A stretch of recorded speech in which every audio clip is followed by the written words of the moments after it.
What's going on, everybody? Welcome into the Blazers Uprise roller coaster presented by Bet Online. The Blazers once again tonight have a tough home game, a tough home loss.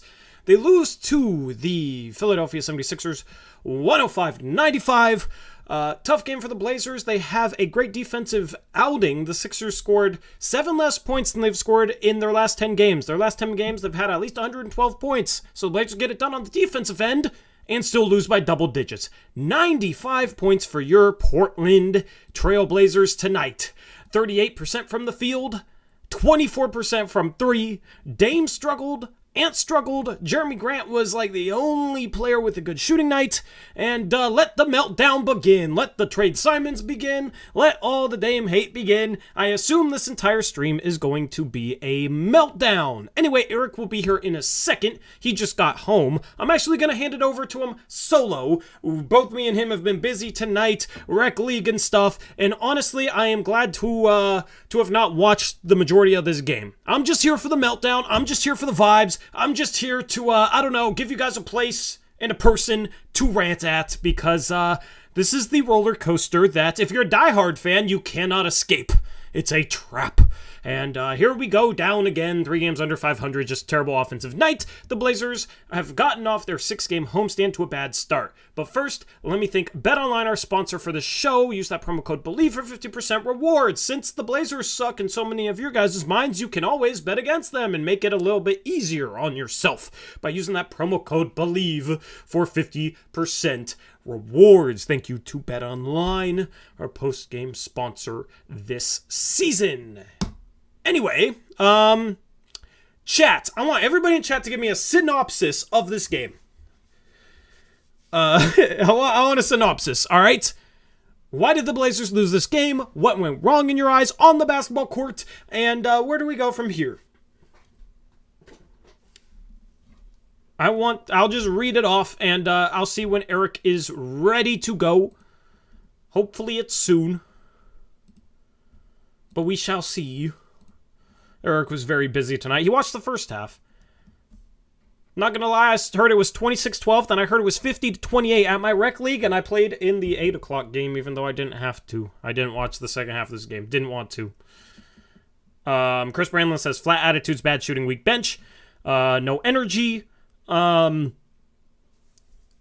so I'm curious, how did they hold Philadelphia to 105 points if they played with no energy? YYC says 76ers didn't make threes. They attack the paint, unlike the Blazers. Yeah, I mean, the Blazers have a problem defending the paint. They give up the most shots at the rim out of any team in the league. It's been a problem, and I assume it's continued to be a problem. Let me pull up the box score from this one as well. Yeah, 30% from 3 for the Sixers, 50% from the field, though. They go 33 for 55. 33 for 55 inside the arc, which is 60%. So that's not good. They didn't get to the line a ton, only 19 free throws. Turned over the ball 12 times. Like, this was a good defensive game. Like, I don't care if it's, they didn't miss threes or whatever. You're talking about a Philadelphia 76ers team who was just held to their lowest point total in 1, 2, 3, 4, 5, 6, 7, 8, 9, 10, 11, 12, 13, 14, 15, 16 games. The last 15 games, they've had more than 105 points. The goal for tonight, in my opinion, was to hold them under 115 points. I was looking at this like, wow, they've scored 112 points or more the last 10 games. If you can hold them under 115 with the Blazers offense, you got a chance to win this game. I just didn't imagine that they would be able to hold them to 10 less points and the Blazers would still lose by 10. The Blazers offense woke up in the second half, 61 points in the second half, but 34 points in the first half is absolutely disgusting. It was just battling. They were just battling uphill all night. Dame had a bad shooting night, but Dame's been phenomenal. Averaged almost 40 points per game the last 6 games. He was bound to have a bad shooting night. Hopefully there's nobody in chat overreacting to Dame having a bad shooting night.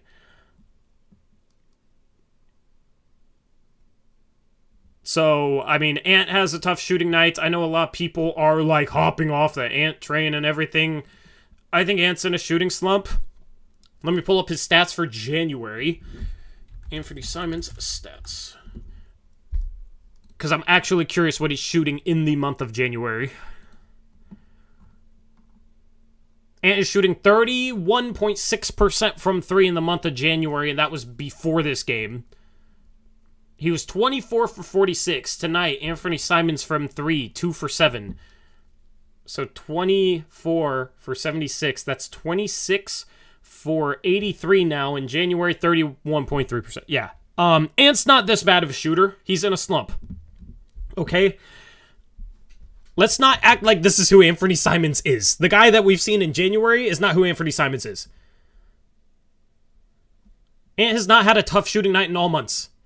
Ant in December shot over 38% from 3. In November, over 38% from 3. In October, over 37% from 3. And that's on a high volume, one of the highest volumes in the league, and a lot of them coming off the dribble, tough threes. Like, he's been a really good three-point shooter this year. Yes, it's not as efficient as the 40%, 42% that he's put up in the last couple of seasons, but he's been fine until this month.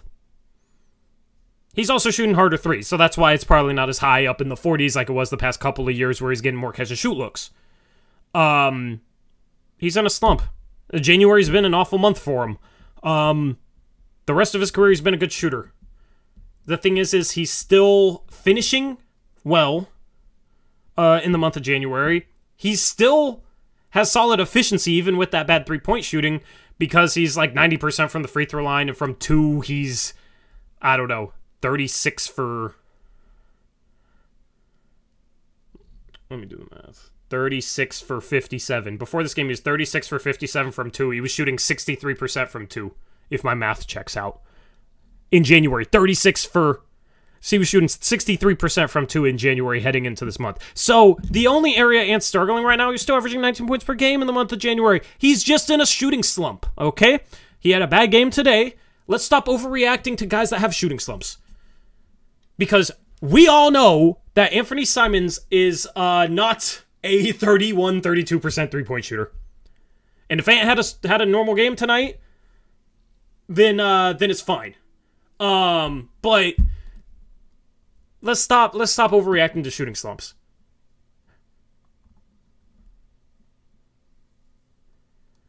Kevin Reese says he isn't playing good at all, though. How is averaging 19 points per game, shooting 63% from 2 and 90% from the free throw line? That's not good. Dog. You guys just say things. He's having a great month finishing the ball. He's missing threes. That's the facts. You should just stop talking about Ant, because all your takes on him suck. He did not play well tonight. Absolutely not. But, yeah, tough game. I'll bring Eric on. We'll talk a little bit. Then I'll dip out, let Eric solo this. And I'm actually going to watch some film from this game for like 10 minutes while I leave for 10 minutes. And that's what we're going to do.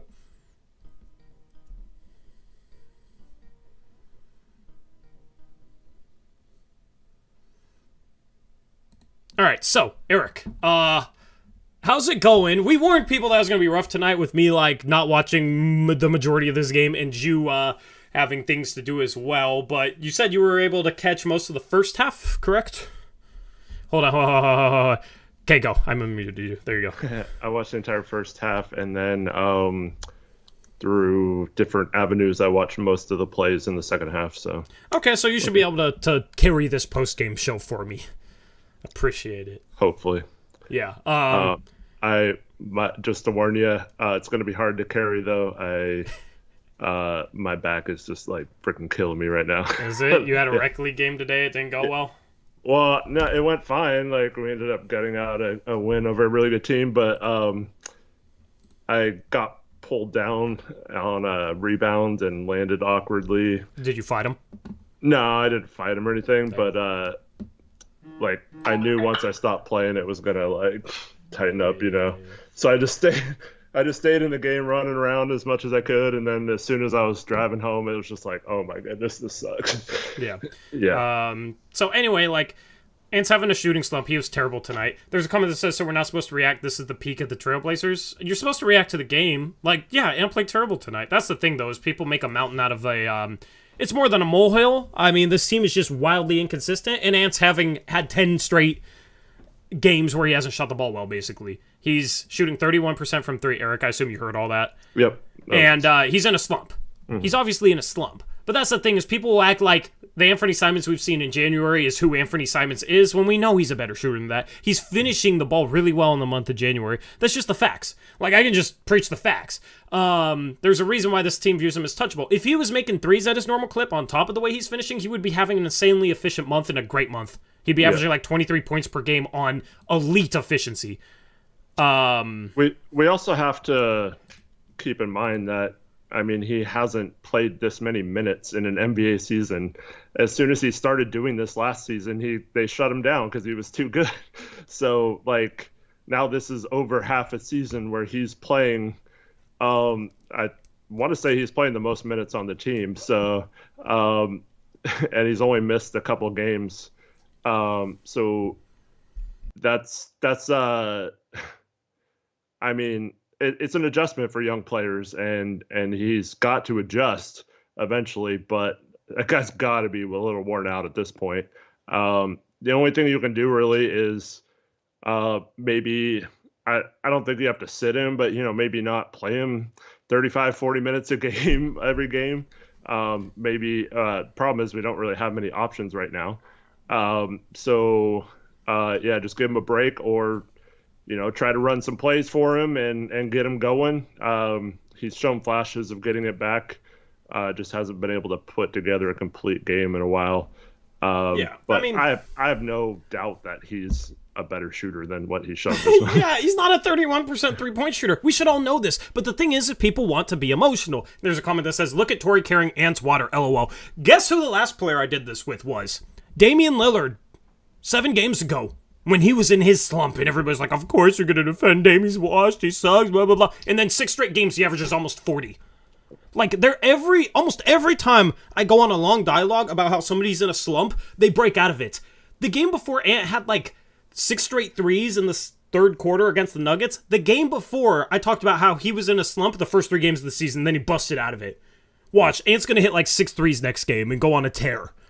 Like, dude, I can just preach the facts, okay? We know he's not a 31% three-point shooter. He hasn't been his entire career until this month. So obviously he's in a shooting slump. He's shooting 63% from 2 this month. He's fine finishing. He's, defensively he's a mixed bag, but that's what we expected. And he's playing with a bench lineup that doesn't have much creation. So overall, like, it's in a slump. I know people want to be emotional and say trade him and scream that he should be somewhere else, and, it's Dame and CJ 2.0 because they can't handle losses like this, but that's really the truth. I don't really know how you argue that, unless you think Ant's a 31% three-point shooter and has just been tricking us his entire career. Yep. I mean, like, Eric, I don't know. Like, I didn't really watch this game. I'll be able to watch, like, every game from here on out until the All-Star break. But we held Philadelphia to 105. Like, this seemed like a good defensive night. That's the fewest points they've scored in, like, 16 games. Offensively, we don't make a shot. Welcome to the neighborhood. Yeah, Rip City 208 says, I wish Ant was better at something else other than just shooting, though. Bad defender, average handles, met at creating for others, no ability to draw the foul. He's shooting 63% from 2 in January, and he's getting to the rim at a decent clip. Well, like, what do you...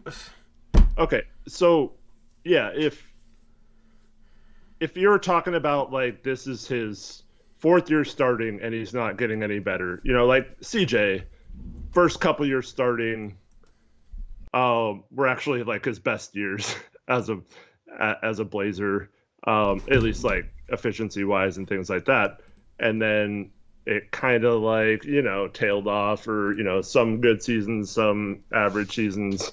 But, like, the dude, over the course of one season, has gotten better at defense. So, yes, he's not a great defender yet, but he's gone from being one of the worst defenders in the NBA to somewhat okay at times, and at least he, like, tries on that end. It's not, like, from a lack of effort or anything like that. So you like the effort from him on that end. And it's hard to be a good defender for 40 minutes a game. Yeah. But he gets no credit for that. He gets no credit for finishing. Improved. He's improved his handles. He went from a person everyone made fun of Neil Olshey for saying he's our backup point guard because he can't handle the ball, to someone who actually can handle the ball and you feel comfortable doing so. And now people say he's more of a point guard than a shooting guard, and so he's improved his ball handling. Matt creating for others, like he's improved his passing. That is definitely an area he needs to get better at, but it is getting better. And so no ability to draw the foul. He is getting free throw rate is better this year. So like everything you say he's bad at is improving. It's like the Nurkic thing last year. No one gave him credit for improving his finishing because they still have it in his mind that he's a terrible finisher, even though it had incrementally improved. Now this season it dipped a little bit, and you can get on him for that. But like I'll never like dog on someone who is actually improving throughout the course of each season and getting better, and then I don't think it makes sense to then say he doesn't do anything else when he's obviously shown the ability to get better at everything else, and he's learning from Dame, who multiple seasons in a row would come in and improve something and be better the next season. And I don't think you write that off at 23 as not being able to do any better than what he's doing right now. You know what's funny to me is like I was like, dang, he had a really bad game. He's struggled lately, right? And then I went to look at his January stats, and I'm thinking, oh, his true shooting percentage is going to be like 50%. He's going to be, super inefficient from 3 and like not good from 2. And I went and looked, and going into this game, his true shooting percentage was 58.8% in the month of January on almost 20 points per game. And it's like his 3-point percentage is 31%. He's not making threes, but he's doing a better job getting to the rim and finishing. So it's like, okay, well, once he busts have his 3-point shooting slump, if he can keep up, his finishing at the rim, then he's going to be really efficient. Like, it's like, okay, well, he's good. At some point, he's going to break out of the slump because he's not this type of shooter. But that's too logical. That's the thing is I was expecting his numbers to be real bad, and they're not even that bad. It's just the 3-point shooting this month. He's improved defensively. He's improved his playmaking. Like, just chill. He's still young. What's funny is all the people that can't handle him shooting 31% from 3 over a 10-game stretch will also sit here and say Jordan Poole is better, but Jordan Poole on the entire season is shooting 31% from 3. Like, it's a slump. It sucks. This team was absolutely horrible shooting the ball tonight. We'll get into like a post-game recap of this thing. I just want to touch on this and stuff. Guys, please, I've preached it all season, and almost every time I've been right. Don't overreact to slumps. Don't be a prisoner of the moment. Well, the other thing is, too, I mean, whether or not he's hitting shots, he is spacing the floor for the starters. But the second unit, we haven't addressed the problem with the second unit. It has zero spacing. There is nowhere for him to go. And there's no one for him to play make for because they all suck. So, like, what is he supposed to do with the bench unit still? It's still a problem until he gets a bona fide shooter to kick it out to. He's not going to get assists. That's why Dame gets 11 assists, because he usually handles the ball with the starters. But I went back, and because I was having an argument about OG with someone this afternoon, so I went back and watched how they defended us, just to like see what OG did specifically. And OG, this is just 11 days ago. We played the Toronto Raptors, and their best defender started the game out on Anthony Simons. Every possession was guarding him. And that's how they started it out. So, like, it's not a case where he's not providing anything to the team. He is attracting attention of the defense still, no matter if he's hitting or not. And that is a reason why Dame has gotten better games recently and gotten out of his slump, because he does share the attention with them. Now it's, as Ant struggles, maybe they let him fight through those struggles, and you let Ant beat you instead of Dame. And until Ant then gets out of his slump, it's going to be a struggle when Dame isn't hitting either. But like, it's still a case where they are providing stuff even when they're not hitting shots, in my opinion. You're muted. Yeah, it was. I mean, I don't know. This was a terrible offensive night for this team. They played defense. I mean, this is just, I'll go back and watch a lot of the footage, but just statistically, I mean, you held the Sixers to 105 points. You should be able to win that game at home. You just got to be able to make some shots. And I don't really know how they ended up with a bad shooting night. Eric, you know better than me. I don't know if it was good shots that they missed or what, but that's what we should talk about. You'll love this story. They brought the physicality on defense, and we didn't match Chauncey's quote? That's what he said, yeah. Honestly, they were flying around. Yeah. It was ridiculous. Like, they were double, triple teaming at times, Dame, and he'd pass to someone, and they'd get their shot blocked.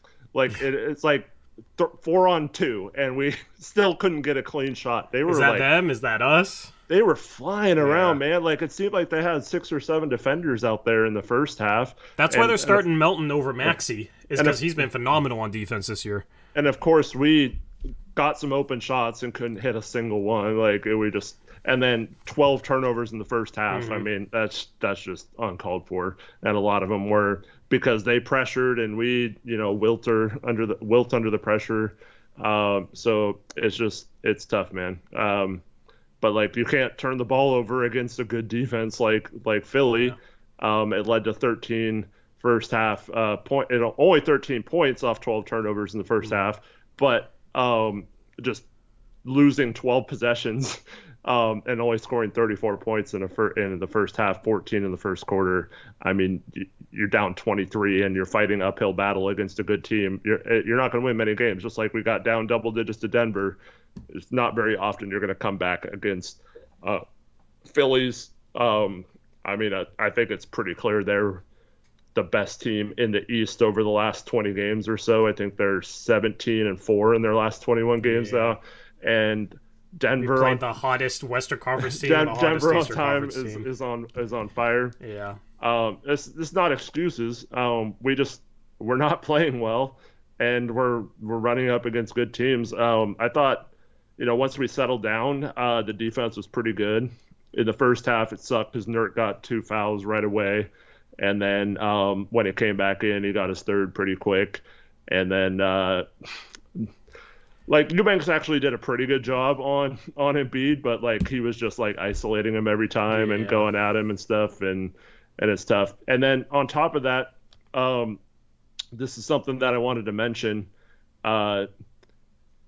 It's tough, man, when you have a guy that's in your top 6 players, and this is now twice in the last, 11 days where he's supposed to play, and then right before the game, he goes from probable to out. And it's a bummer, man. Like we need him. We need him on the court. And if he has a calf strain, you don't mess around with that, so it's fine, I guess. But how much of it is that, or is it, I just don't feel like playing today right before a game? I don't know. I mean, because I don't see many other teams that have guys that go from probable to out like that, Yeah. Against the Thunder, we had 3 guys in the 2 games we played them back to back go from out to playing, and we have guys going probable to out. We have one guy going probable to out, right? Yeah. And it's a guy that was cleared in early December, and based on some of the things I've heard around his situation, it's not exactly I don't know how to word it, but basically what I've heard is he's not itching to play. Mm-hmm. And he wasn't itching to play, and he was hungry to get into the league and earn a spot and earn the contract. Well, he earned his contract. We gave it to him. And he won his ring. How much hunger does he have left? He's still a competitor, and when he plays, he tries on defense, you know what I mean? But it's just sad that it's okay, our 2 guys that were supposed to be the heart and soul of our team going into this year, it was supposed to be Josh Hart and Gary Payton II. One of them is scared to shoot the ball, and one of them we don't know how badly he wants to play. That's not good. Mm-hmm. Well, yeah, the other time he sat out, where it's 3rd game of a road trip, he's supposed to play, and we've lost the first 2 games on a road trip. We desperately need a win, and then he's like, nah, right before the game. Yeah. Joey says GP2 was cleared in late November, actually. At least that's what Chris Haynes said in the interview on 6:20 a.m. That lines up. That lines up, Eric. I mean, we were saying early December, but based on, you know. Yeah, okay. So from what I understand, the initial timeline was after, they decided he wasn't going to be ready for the start of the season. They then said mid-November. And so that came and went, and he still wasn't ready. So they then, on December 2nd, he was 100% cleared, and it was from that point forward, it has been up to him whether to play or not. Him and his group. Going on, what? Him and his group. That's as much as I'll 48 days now or something. Yeah. Or 40, 45, 46 days. Peyton has people outside the Blazers organization in his ear. And Chris Haynes said that team and players were getting annoyed with them. I believe that now. I absolutely believe that based on everything I found out about this situation. It's not necessarily that they're annoyed with him. It's like I said, it's frustrating when you need him in these games. Like, he could help so much with their defense and just that energy he brings. They come out completely listless again tonight. And I think a lot of that's just deflating that he's sitting out again, I think that's got to be frustrating if you're a teammate. Yeah. Eric, I think players were getting annoyed with him. Because think about it. You got these dudes fighting through injuries, right? Playing when they're hurt, trying to play their ass off, whatever. And you got this dude who just got a bag, who comes in and is cleared in late November, and he doesn't play until January. And he has people in his ear basically telling him not to play, and he's just like, okay, sure, I won't play. That players would get annoyed with him, because it's like, dude, you fix issues that we need fixed on the defensive end. You can be so good for this team. If you're in the locker room, if you've played a sport and you're out there busting your ass night in, night out, clawing for wins, playing through injuries, and you have this dude that can help you get over the hump in a lot of these games, and he's just sitting there joking around on the bench, and he could play and he's not. I mean, sure, he has a fun and whatever personality, but when it's somebody sitting out on purpose and somebody that was cleared in late November and doesn't play till January, is sitting out the whole month of December, that would piss me off if I'm in the locker room. That would annoy me. Why aren't you out there? You're cleared. You're able to play. I'm playing through injury. I'm hurt too. And, I understand if you give it a little bit more time if it's still sore, but to give it a month and a half or whatever it was, and then he's probable to out, that's almost a distraction. I am officially worried about the Gary Payton situation. Yeah. Well, on top of that, I mean, we heard that he played through the same core injury, just like Dame, for years before deciding to get it. And then he gets hurt last year. He breaks his wrist, either right before or during the playoffs. Actually comes back early from that and helps them, win a championship. And so every step of the way, he's been willing to come on the court and play through pain and do that stuff. And then he specifically says, "I'm gonna thug it out." after his first game, I'm gonna thug it out. And then he did say he came here for the money, Eric. Yeah. I mean, I wasn't really that worried about it, but now I don't like this situation. I don't know what the Blazers can do, though. He doesn't have a lot of trade value. If you trade him, you need to replace him with a similar caliber defender, which is going to be really hard. The Blazers are in a very tough spot. Should have signed Bruce Brown, honestly. Instead, is what they should have done. Well, I mean, Cronin messed up. This all goes back to how much did Cronin know? How much, did they not tell him? Did they not do a physical on him? Or did they know everything and thought it was going to be fine? But unfortunately, some guys get the bag and that's what happens. I don't know. I mean, I didn't see this coming, to be fair. There's a couple people in chat I told you this was coming. You guys were just guessing. You guys had no idea. Unless you're in his inner circle. Because even the organization didn't see this coming. Even the dudes in the locker room didn't see this coming with him. So how would Bob and Weave in chat know it's coming, right? Well, I got so much crap for saying if he didn't play against the Warriors, a game that he had circled on his calendar and was waiting the entire offseason, the entire time rehabbing from surgery, the entire time since being cleared from December 2nd to December 30th that game was. So it was like a full 4 weeks between when he was cleared to play and ring night at Golden State. You can go back to Golden State and punk your own team. And he decided to not play in that game. And but he'd be fine for Monday. Like, he knew that on like Thursday of the week before, that he'd be fine on Monday, but not tomorrow. Like, that's. And then I got so much crap for saying I'm gonna panic if he doesn't play in that game, like he's supposed to. And this is why I said that. Like I mentioned, that's probably the wrong word, but it is worrisome that he had 4 weeks to prepare for that game and then didn't play, and now twice has been probable to play, and it was just like, nah, before the game. Yeah, I mean, nothing would suggest this. He's been a dude who's played through every injury and has played his ass off for his entire career.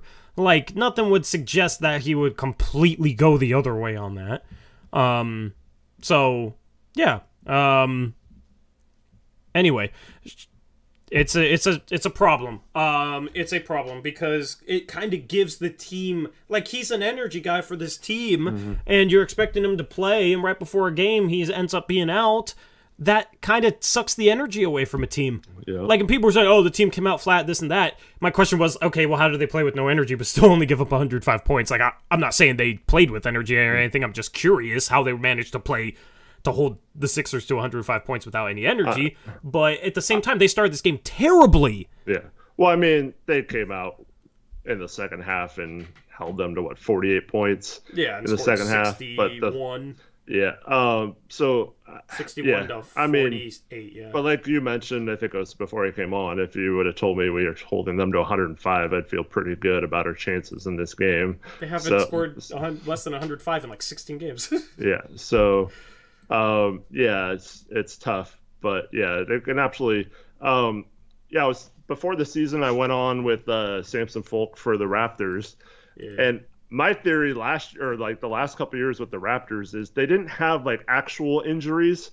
They had guys like this that were like questionable every game, and like some games they play, some games they wouldn't. Like Fred VanVleet was like that the whole second half of the season. Siakam was like that. OG was like that for a while. It wasn't like Nas. It's like out 6 weeks, back at 6 weeks, basically, you know? Like Gary Payton's been like, oh, is he going to play? Is he going to play? Is he going to play? Oh, he's probable. Now he's not playing. Now that's twice that's happened. That can absolutely have an effect on the team. It has an effect on their game plan, because when someone's probable, your whole preparation is with that guy included. And now I'm not saying like these guys should be professional. They should be able to handle it.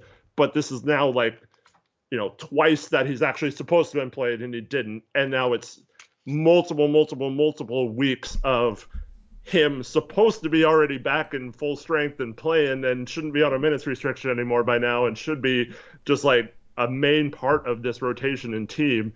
And now we don't even know if he's going to play from game to game still. That's gotta be frustrating for both the coaching staff, the players, trying to define roles at this point of the season, all that kind of stuff. And like, that was like our key move in the off season, in terms of the free agent time period. And so like we're relying on him for our bench, and now our bench, has been terrible and sucks. And outside of now maybe getting Nas back, and maybe he can provide some spark that we're missing without Gary, but like we need more than just Nas to help out. And it's been really frustrating, and I would be frustrated if I was a player. Yeah, I mean, it sucks. I mean, we questioned the signing at first and got so much blowback on it, and now it's like, well, I really question the signing now. Yeah. And the thing is, I came around to it because of the things he can do defensively are great for this team, and just playing. I mean, it still possibly helps the team, and it's like the perfect player we need. It's just I mean, you just got to go to him and you ask, like, are you in or are you out? What's the deal? And if he's not in, he's out. Yeah. And if he's out, get rid of him. You got to trade him somehow. Yeah. Whether it's just his contract because like we don't have many contracts in that range to get players, so like, yeah, I mean, you just got to find a way. If it's something where it's like, okay, he's out, he got his bag, he's out, and then we traded him back to Golden State or something, and then he he's plays through everything, Yeah. he will be Raymond Felton levels of hated by me. Yeah. Because he basically used us to get his bag, didn't go all in, but then got traded back to a better situation, is willing to go all in for them. When we paid him over them! Yeah. If something like that happened, he would be the most hated player in the league for me. Mm-hmm. Hopefully he's not, because, dude, I want to be a huge Gary Payton fan. I want him to just be bought in. Like, I get it if he's sore and whatnot, but it's like, why is he listed as probable? I don't know. Like, it's too much to not put stock into it, is basically what I'm saying. The fact that he was clear for a month and a half, and then going from probable to out twice since he's been back. How many games has he played? Like 5. Going from probable to out? It's too much. You know, maybe it flared up or something both times he was probable. I don't know. Maybe we're being too hard on him. I don't know. But, dude, at a certain point, it's like, okay, well, are you going to play through this stuff or not? Are you in? Like, how bad do you want to be here? You did say you came here primarily for the money, which I understand, but you have a commitment with that contract. A commitment to your team. A commitment to the other dudes in the locker room with you. So, are you in or are you out? If he's in, okay, let's get it. If he's out, screw off, get rid of him. Want nothing to do with him. You know, it's all up to him with this team. Like, he could be in, he could be out. I don't know. It's hard to say. But the fact that we have to question whether he's in or out is just so upsetting to me. Mm. So, we'll see. We'll see how this plays out. Shouldn't even be a question. Yeah. I mean, it sucks. Anyway, let's take some... He can still be an integral part. Like, it's not out of the, like, he could still fix his mindset too. I really hope it's not a case where his like trusted inner circle is giving him bad advice and stuff like that. Well, at some point you have to stand on your morals, right? Yeah. But I mean, he has his whole career, so. But that's the thing. He switches up once we pay him. You know what I mean? Like, I'm not saying, I don't know. But if that's the case, then I'm not a fan. Yeah, like, I'm not saying to get the pitchfork out for him right now or anything, but, like, it's a questionable situation right now. I don't know. So, because I see a comment that says, this postgame show has taken me from loving Gary Payton to wondering if I should go grab a pitchfork, WTF. Yeah. I mean, it's not that, it's just... I mean, if I think it's fair to question. It's just, I mean... If he's not in, then okay, grab the pitchfork. I'm not saying he's not in. I'm not saying he's for sure out. I'm not saying anything definitively, but I'm saying I don't know. It's up in the air, which is upsetting. That's basically what I'm saying. So we'll find out, I think, in the long run. And if this team trades him, it's because he's not in. I don't see this team trading him if he's in. No. Yeah. So if he gets traded, I'm like, okay, screw him. Would he pass a physical if he's traded? Like, we don't know. Bro, if he's not in, Cronin better not just take less on a deal to trade him where he wants to go. Yeah. If we heard that, oh my god. I know I'm like spitting on hypotheticals right here. Like I'm just coming up with hypotheticals. But dude, could you imagine if this dude like used us to get the most money ever and then wasn't in, decided not to play, would be probable, and then just decide not to play random games, and then basically wasn't in, and then Cronin traded him where he wanted to go and took less back after paying him? Here, go back to Golden State. If that happened, I will never forgive Cronin. If he's not in, trade him wherever will give you the best offer. It might be Golden State. Yeah. But if he's not in, get the most value you can for him. If you take less money on a deal to trade him where you want to go, like you did with Norman Powell, when Norman Powell used us to get a bag and then didn't want to be here, it was pretty obvious with the way he played, and then you traded him where he wanted to go, okay, I can forgive that once. That trade sucked. I've criticized it. If he does that twice in a year, I will be all out on the Cronin trade, man. I will never forgive that. So anyway, basically, I mean, even if this team continues to lose, there's fun storylines, or not so fun storylines to watch over the next 3 weeks as we head up to the trade deadline, and that's one of them. Yep. And it's actually, for the Blazers, it might be a little before the trade deadline, since their trade exceptions, if they're going to use them to have an unbalanced trade, have to be done a few days before the trade deadline. because that's when their trades happened last year. Yep. So, I mean, I don't know. Like, it could be literally something. The mental thing, I understand getting back or whatever. It's just from what I've heard, it's like he just didn't really care to play. But I don't know for sure. Like, it could be unfair to criticize him like this. But it's all hypothetical based on whether he's in or out. If he's in, I'm not criticizing him at all. If he's in. If he's out, then all this stuff applies. Okay, so it's up to him. Up to him. Like, that caveat must be said with all this criticism is, it could, I don't know, it could be legitimate stuff. So I don't want you guys to go hating on him. I don't want you guys to go criticizing him or whatever. This is all hypotheticals. This is all based on if he's in or out. If he's willing to bust his ass and play his ass off for this team, then I love him. All right? You know what I mean? Yeah. It's that simple. The reason why I say it's fair to question is because it wasn't, like, if he's listed as doubtful or questionable and it's really bugging him, then fine. But, like, why is he being listed as probable? That means it's not really bugging him. It's fine. Like, his ankle was fine, but then the next morning it's not. And then, like, this is fine last night when they announced the injury report, and now it's not, like, an hour before the game. Like, I mean, that to me just says that there's a good chance that he just doesn't really want to play through injury like other guys would. Yeah. Because everybody else we see is probable ends up playing. And everybody else on this team, I feel like, wants to play through injury, like pain. If they're able to go, even if they're not 100% healthy, they still go. And, I mean, that's, once again, it's not, I mean, just, like, at some point, just stop listing him as probable and start listing him as, like, what he truly is then. If he's not going to play through pain, game. If he has any pain, then he's questionable or doubtful, right? Yeah. So if that's the case, if he's going to not play through any pain, fine. But just list him as questionable or doubtful. That way, when he doesn't play, we're not surprised, and then the team didn't prepare for him to play, and then he doesn't at the last minute, and then they're all bummed out, and then they come out flat. And once again, that's not an excuse, but like it's like you said the right word. It's deflating when it keeps happening. Absolutely. Let's thank some donos, and then I'll let you solo and like talk about this game more specifically, and I'll watch a little bit of film on it and come back with my takes.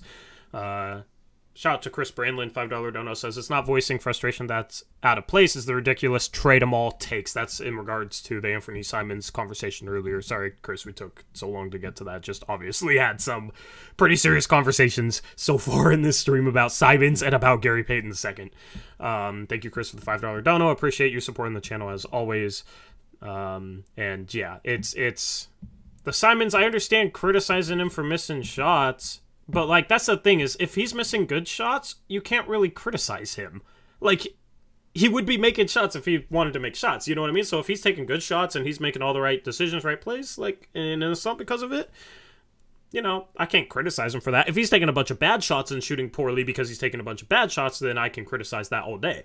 So that's the thing in regards to Anthony Simons. He's in a shooting slump. Everything else has been fine lately, on par with what you should expect out of Anthony Simons. If everything else isn't good enough, then your expectations were a little too high going into this season, or you're underrating the other things that he provides. People need to relax with that. He's still 23, long future ahead of him, still like 4 years till he'll be in his prime. I could just see this team trading him, and then he goes somewhere and averages like 27 and 6 and is a star for years. Mm-hmm. And then we're like, oh wow, look, he had 43 tonight. Meanwhile, we don't have enough shot creation or enough scoring outside of Dame again, which has been a problem. But now we have two guys that can do it, but that's not good enough. Don't really get it. Because a guy goes through a 10-game shooting slump. Yep. So, shout out Jakob Hauge for being upgraded to an all-star level membership. Thank you, Jakob. Appreciate you becoming an all-star level member. He made the jump from starter to all-star. Love seeing Jakob develop as a channel member. Shout out to Mr. Pyan, member for 8 months, says, turnovers are killing us, and Gary, ... Yeah, the turnovers, how many turnovers do we have in this game? 15? 16, I think, but only 4 in the second half. Yeah, we cleaned up second half. Dame had 6, Ant had 5. I'll go watch those back. Backcourt They had some really bad ones in the first half, yeah. Yeah, I mean, yeah. Sometimes Can't it is have your okay to give starting props to backcourt. the other team. This is Yeah, a but- really good Sixers team, but yeah, you gotta be better than that. Can't have your starting backcourt combined for 11 turnovers. Absolutely. Shout out Dro, $5. It's a $5 Drono. Says players can't do anything when Dame has full control of the ball. Ant can't get a rhythm. Grant gets hidden. Nurk never sees the ball. Move the rock. Dro, I don't know what sport you've been watching all season, but I don't think you've been watching basketball. I don't know if you think we're talking about rugby or something, but Dame has done a great job playing within the flow of the offense all season long. This is the most he's ever played with the flow of the offense. Ant gets his touches. Grant 11, doesn't 12 get assists tonight. yeah, I don't know what you want from Dame. 11 assists tonight. Like, I'm confused. Thank you for the Drono, but what? How are we back to blaming Dame for Ant missing shots? Like, Dame plays within the flow of things. Obviously, he's going to have the most control because he's the best player on the team. So I heavily disagree with that. And then shout out Drono with the $2 donut. Says Gary got his mama's jeans. Great value, Gary Payton. I mean, I don't think he got his mama's jeans because he plays He's on the NBA. defense like his father. Maybe not at that level, but pretty close. I mean, his So- dad's one of the top 75 players of all time. Yeah, Like, well, his dad like was he's good offensively freaking and amazing defensively, yeah. So, yeah, I mean, I don't know. The Garrett Payton stuff drives me crazy. Anyway, we're all caught up on donos. Thank you to everybody who donates. We read off every donation message, so if you have a question or a statement you want everyone to hear, that's the way to get it done. And then thank you to everyone who's a channel member. You get a monthly member message as part of that, so the cheapest membership is like $2 a month, and you get a message every month on top of your name being green and all that. So, and custom emojis. We need to add more of those to chat. Anyway. Yeah, we need to add some of the Discord ones. Yeah, Discord. Need to get on top of that. That's like one of another million things I need to do. So, DJ Vega says his dad should suit up for us whenever he's not available. yeah, we should be entitled to one Gary Payton, right? Yeah, for sure. Or Anyway. what's Gary Payton Jr. doing? Can he play defense? Yeah. Oh man. I'll let you solo this for a bit, and you've done a pretty good job lately. So, I'll let you solo Lately, this. jeez. Yeah, lately. It's hard soloing. Only it. lately? No, just kidding. No, it's hard. I'm You teasing. like I'm teasing. you've gotten better at soloing it. You've gotten better. I've gotten better too because we're not used to soloing it because we're always Yeah. together. Yeah. It's me and you, and we're always together. There's probably a song that fits that. That's all happy. Shout out Nathan Foley for becoming a starter level member. What's up, Nathan? Thank you. But yeah, no, it's a little weird being solo. It's difficult. It's hard. So basically what I meant to say is you've done a good job. Every second of every time you've been on stream, you've done a great job. All right, thanks. All right. Well, have fun doing a great job as always. Thanks, man. So let me see who said it. Ernesto asked what I thought about Nas tonight. Man, Nas was one of the bright spots I thought tonight. He hit most of his shots. 1 of 2 from 3, I believe. 4 of 7 from the field. Pulls down 6 rebounds. Only plays 17 minutes, but I think he's still going to be on a minutes restriction. I cringe every time he hits the ground. He had another hard fall tonight. That play was scary. But he's popping up. I think he's fallen every game since he's been back. So hopefully he doesn't re-injure that hip. But I really like the way Nas has come back. I think he looks way better than he did at the beginning of the season. I think it's pretty obvious that he wasn't fully his normal self at the beginning of the season and was trying to play through it, unlike someone else we just talked about. And so he got kind of punished for that, or everyone was down on him because he was actually on the floor trying to play through it. So I'm retroactively giving him credit for actually showing up and playing from the jump, unlike someone else. So props to him. And I think hopefully for Nas, this is going to be a case where he looks back on sitting out those 6 weeks, and that just allowed him to get his body right, because with that injury, he wasn't able to do a whole lot the first few weeks. He was on crutches for several weeks. And so I think just that extra rest really helped him a lot. And if he can be anything like what we needed out of a fourth year jump from him, hopefully as his minutes start to be able to be ramped up in a couple weeks, I mean, we need all the help we can get, whether that's him eventually replacing Hart in the starting lineup or just having extra players off the bench. I think it's really encouraging to see Nas come back and hit the ground running. Last game, he didn't really do much, but that game was kind of out of hand and stuff. So, I mean, this game was out of hand too, but I thought he had pretty much by far the best energy out of any Blazer tonight. So, what did you guys think of him? Yeah, do you think we should consider starting him as long as Hart isn't? I mean, I think it's tough because I still think Hart's a useful player, but I mean, at times he just kills it. Like, you can see the body language when someone makes a great play, passes out to him, he's wide open, he doesn't shoot. It's got to be frustrating, man. And yeah, I agree with DJ Vega. He probably gets us off to a little better starts with energy, at least tonight, man. I mean, not that Hart doesn't have energy, but like, I don't know how. I mean, the Blazers had been better lately at not being this flat at the beginning of games since the Orlando game. I think it was the last time you could really say that they just completely laid an egg at the beginning of a game. But I think I think we can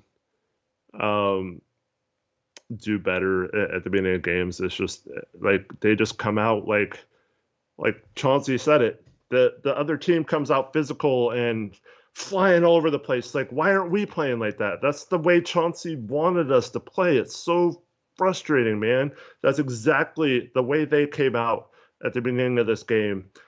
Like I said, it felt like they had 7 or 8 defenders on some possessions, and they were just like, they would double team, they would react and get back to their guy, rotate perfectly. Like, they give up, like they miss a rotation and the next guy covers him, and that guy slides into his spot, and they were like physical and strong and tough, and that's exactly the mindset that Chauncey wanted this Portland team to have. And we just come out and get punked and are down like we're 40-19 or something like that, and like we have no chance of coming back at that point against a good team. I mean, when you're playing Orlando, maybe you have a chance like we did. We had a chance to tie the game at the end there. But yeah, it's just really frustrating that they don't understand that they can't do this. And I don't know because it doesn't seem like anyone's really laying into anyone on, like, in terms of coaching. We know Dame's not the type of guy who is like a players meeting or air everything out behind closed door type of person. So maybe you got to light a fire under them before they go out there somehow.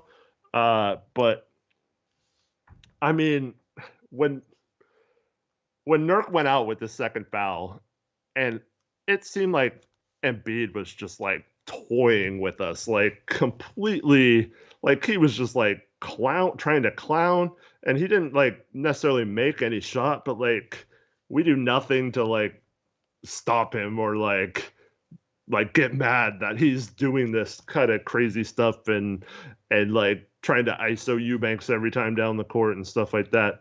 I don't understand, especially as YYC mentions, you're at home, and it's just they come in disrespecting you, like Eric Olson says, and we're just sitting there taking it, and like it doesn't seem like it bothers anyone. I don't really necessarily like that attitude, and I wish we would do that to other teams, especially when we're trying to defend our home court. I don't get how we just have such a soft mindset and plays like so reactionary to what other teams do. And a lot of times, especially when you're playing good teams, being reactionary is not good enough. You have to be proactive. Like we saw that last weekend against Dallas. Like we completely took Luke out. He had his worst game of the season, scores 15 points, and like then we go right back after we done playing Dallas. He doesn't play the next night, so we don't know how he would have adjusted or if we would have adjusted or what. But like the next two games we play, we go right back to our let's just sit back and let's see what they do kind of attitude. And I don't like that, man. I think we should come out every game being super aggressive on defense like Philadelphia was tonight and try to make them be the team that has to adjust to us, not us like, oh crap, we don't have it tonight. What are we going to do to get going? There's way too many of those games this season. And it happened a lot at the beginning of last season too, before Dame went out with the injury. Now he was playing hurt, so maybe there's some excuses there, but like it was happening to people that were healthy. Like Tori mentioned Norm earlier, Rocco started playing like crap. CJ had some games where he was completely lifeless. So I don't understand why we do that. And Defendant One says we have the soft mindset because teams take on the personality of their coach. Like I don't like okay, but that's not Chauncey's personality. Like I don't. It doesn't make sense to me because like Chauncey's every game he says like that's an issue. Like I need them to be tough. I need them to do this stuff. Like yeah. Like Kevin Reese says, Memphis never has this issue. They're locked in, and I mean they have bad games every once in a while, but like no matter who, like they have Ja miss like a bunch of games, and they play just the same way, right? They come in and just kill guys and play hard all the time. And yeah, I mean credit to the coaches that get that to happen. There's several coaches this year that are doing a lot more than the Blazers with a lot less talent than the Blazers have.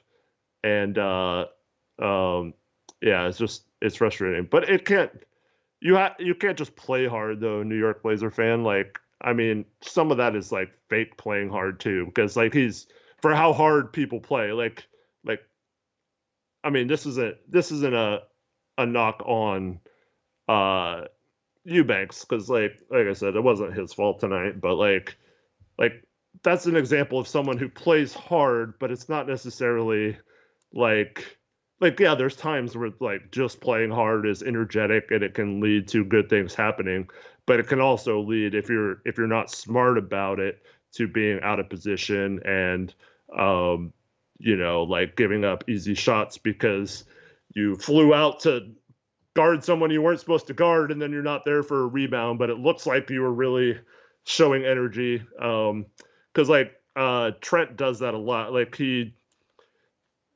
went like, you know, this is the Colin Sexton thing too. Like, you know, you get down, you like Duke basketball, pound the floor, slap it, you know, like act all tough, like you're gonna stop someone, and then you get blown by.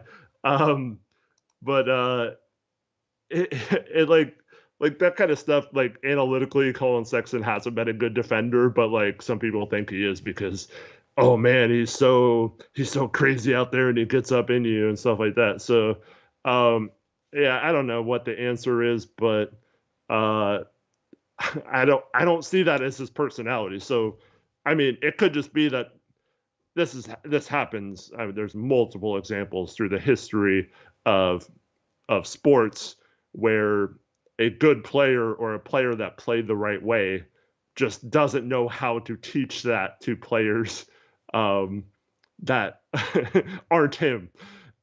So it could be as simple as like Chauncey just, I mean, either he's too inexperienced to know how to, or maybe he just doesn't have it in him to show teams how to play. But at the same time, I mean, there's multiple games where if we just hit a wide open three with one of our best 3-point shooters towards the end of a game, we win, and we're probably not even having some of these arguments, and we probably feel better. We probably have more confidence. We probably have more energy at the beginning of games because we're winning more games, and it's not like, oh crap, we're below 500 now. We're trying to dig out of a hole and stuff. So I can understand it's frustrating from Billup's perspective too, because he has put the team in position to win several of these games, and the players haven't also executed down the stretch. So it's hard to tell if it's like necessarily all on coaching or all on the players, or I don't think it's ever that simple. I think there's got to be a little bit, but I don't. This is one of the rare cases, though, where I don't feel like the team is like tune Chauncey out or isn't buying in or whatever. I don't know. The answer could be as simple as he's just not a coach. Like that might be it. But I don't know. I'm not ready to give up on Chauncey yet. I still think he is trying to figure it out himself, and I still think he has high upside as a coach if he does things right. But I mean, part of this is his fault because they're all Chauncey guys, but he has not done a good job of, or I mean, it's not necessarily his complete fault that the bench, he has no bench. He doesn't really have anyone to turn to. Their one big signing off the bench this summer has played 5 games. And he's asked him if he's going to play several times, and he's like, nah. And then, Nas is out 6 weeks. They expected him to, well, quite frankly, they expected him to win the starting job heading into training camp. And unfortunately, he just wasn't able to do that. And so, yeah, and then Winslow's hurt. He was supposed to be someone that Chauncey could depend on to run that second unit or help Ant out there. And we haven't had him for a while now. And I mean, say what you will about him, he is better than some of the guys we're putting out there and has had his moments this year. But I mean, over the past, 8 to 10 games, there's been moments where our first 2 subs off the bench are 2 rookies. I just don't think he has a lot of options either. So I'm still willing to not necessarily give him a pass, but like I still think he deserves time to try and figure things out. And I think it's still possible that he becomes a good coach. Unfortunately, I just don't know if it's happening quite yet. He was asked tonight if he feels like the team is better than they were to start the season, and he said absolutely, or like he said without a doubt or something like that. Yeah, I mean, I feel like they are playing. I mean, outside of the energy issue or the effort at the beginning of the game, they still put together a pretty solid defensive game. There's been way too many times this offense has struggled, and they have way too many, at least with the starting lineup, should never struggle on offense, in my opinion, with how many players they have that can score, can create, can shoot, stuff like that. So I don't know what he can really do, but yeah. Let me get caught up on some donations. Old Jaka Paug with the Norwegian crony $20 donation. What's Hart's reaction if he gets dropped, do you think? I'm assuming you mean from starter to bench. Yeah, I mean, I think that's maybe something why you need to do it soon if you're going to do it, because how he reacts could be the determination if you trade him or not. But I mean, if you go to him and say, like, you know, you're not the reason, like, we're not blaming you for starting, we just think you would help our bench out. Our bench has been terrible.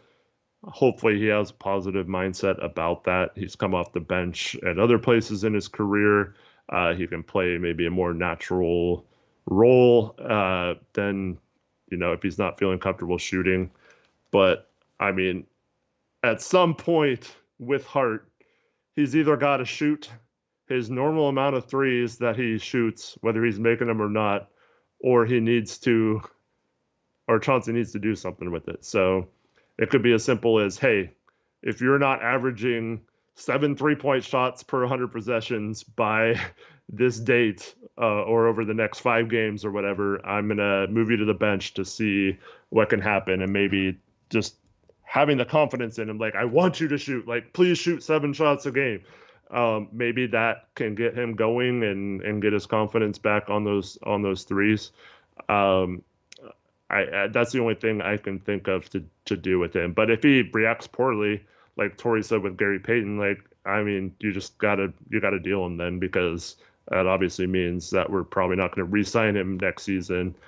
He can opt out. We have a mutual option, and so got to get something for him now if that's the case.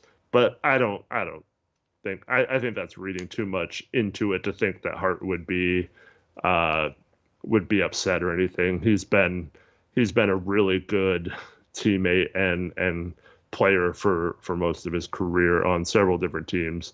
And the guy just wants to win, man. Poor guy has never made the playoffs in his career. He gets traded from the Lakers and they win a championship. He gets traded from the Pelicans. They make the playoffs for the first time in a while after he gets traded. And then he comes to a team that tanks, and then now this season they're supposed to be better, and it's just been frustrating. But I mean, there were good vibes earlier in the season. I don't think anyone is mad at coaching or the team or the situation or Portland or anything like that. I just think everyone's frustrated that they can't figure it out with how much talent they have. Carson Dunn, what's up, man? $5 donation. Hi, Eric. I know this goes to Tori in the channel, so I wanted to feature you in the message. Hope we can turn this around. Go Blazers. Hi, Carson. Thank you so much for donating. Appreciate it, man. It's good to see you. Unfortunately, it's in a loss. I wish we could be here celebrating a win together, but alas, that was not the case. But thank you for the donation, Carson. Appreciate you as always. Bob and Weave with a $5 donation. Harden and Tobias are bad defenders. Mad defenders. Might be worth the Blazers studying how they got the 4th best defense. Yeah, absolutely, man. I mean, they have really good defenders. Like Thibault came in, and that was someone the Blazers tried to get this offseason, at least before they signed Gary Payton. But that guy was just all over the passing lanes, being disruptive. He had one where he just picked off a pass and got an easy dunk. Just several deflections. Unfortunately, like players like him, it's tough to find an offensive role. But yeah, that guy is crazy on defense. But you mentioned they have bad defenders, and they bring the physicality still. And Harden and Tobias are bought in. But with them on the floor, it looked like they had way more defenders and were suffocating on defense. So absolutely, if they're not studying how other teams are doing that to us and implementing some of those things, I think it's a big mistake. Are we caught up? Let me see. The last one, it looks like it was Bob and Weave. Yep, that's the one I read. Yeah. So I mean, I've been listening to this and reading chat, dude. I don't know. I don't want to complain about opinions and stuff all night, but I'm just baffled as to how many people think that the problem is that our coach isn't yelling enough. Has a lack of energy really been a big issue this season? Because I'd say I mean, the problem is energy at the end of games. Like, how many games have we lost because offensively we suck at the end of games? Like, fourth quarter offense, we're actually a good, or fourth quarter defense, we're actually a good defensive team. After this game, we're going to be average in defensive rating. And that's with our best player being in a question mark as to whether he's bought in or not. And that's with, like, we're playing Shaedon Sharpe big minutes off the bench defensively. The fact that we're average is actually an accomplishment. It's like, if energy has really been that much of an issue and our defense has been average this season, then do we give Chauncey credit for being able to get this defense to average even though guys aren't playing hard enough? Like, what, you know what I'm saying? I don't think it's as much of an issue as people make it out to be. Teams have lulls here and there. Obviously, it's about consistently bringing it night in, night out. But I think that's as much on guys holding themselves to that standard as it is having a coach. Like, as a competitor, you shouldn't need your coach to scream at you in order to play hard, in order to hold yourself to that standard. The fact that so many people attribute that to solely coaching is so baffling to me. Because as a competitor, it's like, if you got Draymond Green in here and you had... Your mom is the coach, Eric. Draymond Green's still going to play his ass off because he holds himself to that standard of play. And guess what? If you had him in here, you could have your mom is the coach and the rest of the team would probably play pretty hard because Draymond Green would get on him, right? Like, it's on players to hold themselves to that standard of playing hard. The problem is there's two things. One, you have nobody in the bench that you've been able to trust until lately. Now you got Nasir Little and then Gary Payton whenever he decides to play. So you can't easily, if you bench Jeremy Grant because he's not playing hard, or Anthony Simons because he's not playing hard, or Nurkic because he's not playing hard, you are drastically reducing your chances to win a game. But then also at the end of games, when guys have played 40, 41 minutes, of course they're going to look like they are playing a little lazier than they were at the start of games because they've already played 40 minutes. Now, Chauncey can handle that better, but that's a different critique of Chauncey. So many people, like, I see comments that are like, Chauncey's not fiery enough, he's too soft, and the players take on the personality of the coach. Like, I don't understand that, man. I am so baffled as to how many people think our problems could be fixed if Chauncey just went into a practice or into a game and just started screaming at people. Well, I mean, I don't think Gary Payton's a screamer, but we've seen how much he's communicated. We've heard stories now about him taking Shaedon Sharpe under his wing, and he's always talking to him. But, like, it was visibly noticeable how much he communicated when he got into the games the few times he did. I mean, you can do it without yelling, I guess, but... once again, this goes back to if he's not out there, you can't be that player. If you're like this the Festus is like this is the part about Festus Ezeli that is starting to play out. It's not that he's hurt and can't play or won't play or whatever, but Festus came here from the Warriors, right? And he started complaining about players, how they were playing, how they weren't communicating, how they were doing certain things, and that was rubbing players the wrong way because it's like shut up, dude, you're not playing. Like get out on the court then and show me. And until you do, like don't freaking talk to me. And so the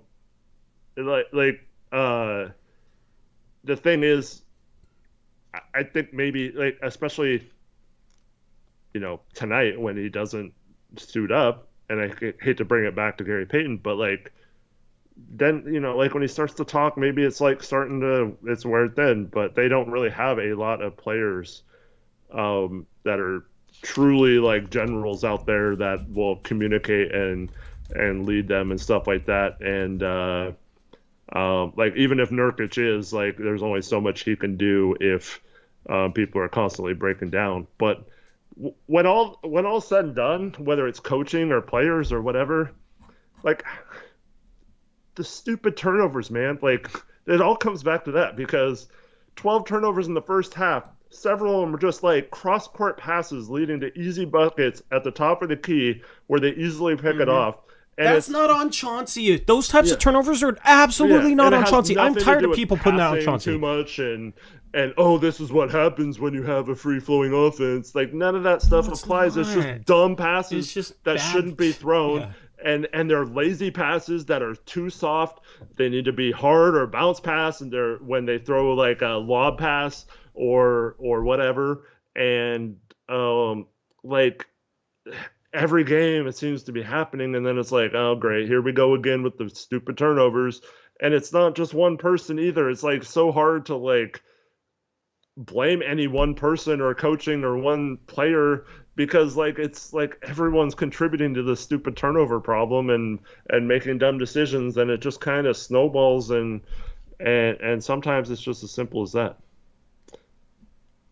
Yeah, I just people are tripping, man.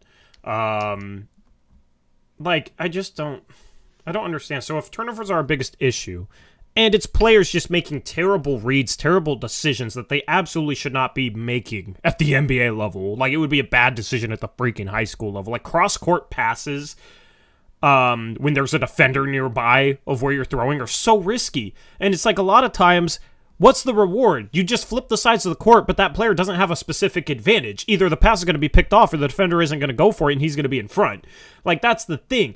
I understand flipping the court if you're pushing in transition, and if by flipping the court, the guy who's catching the ball has a lane to drive and he can attack that once he catches it. It's different, some of the cross-court crap that they'll randomly throw.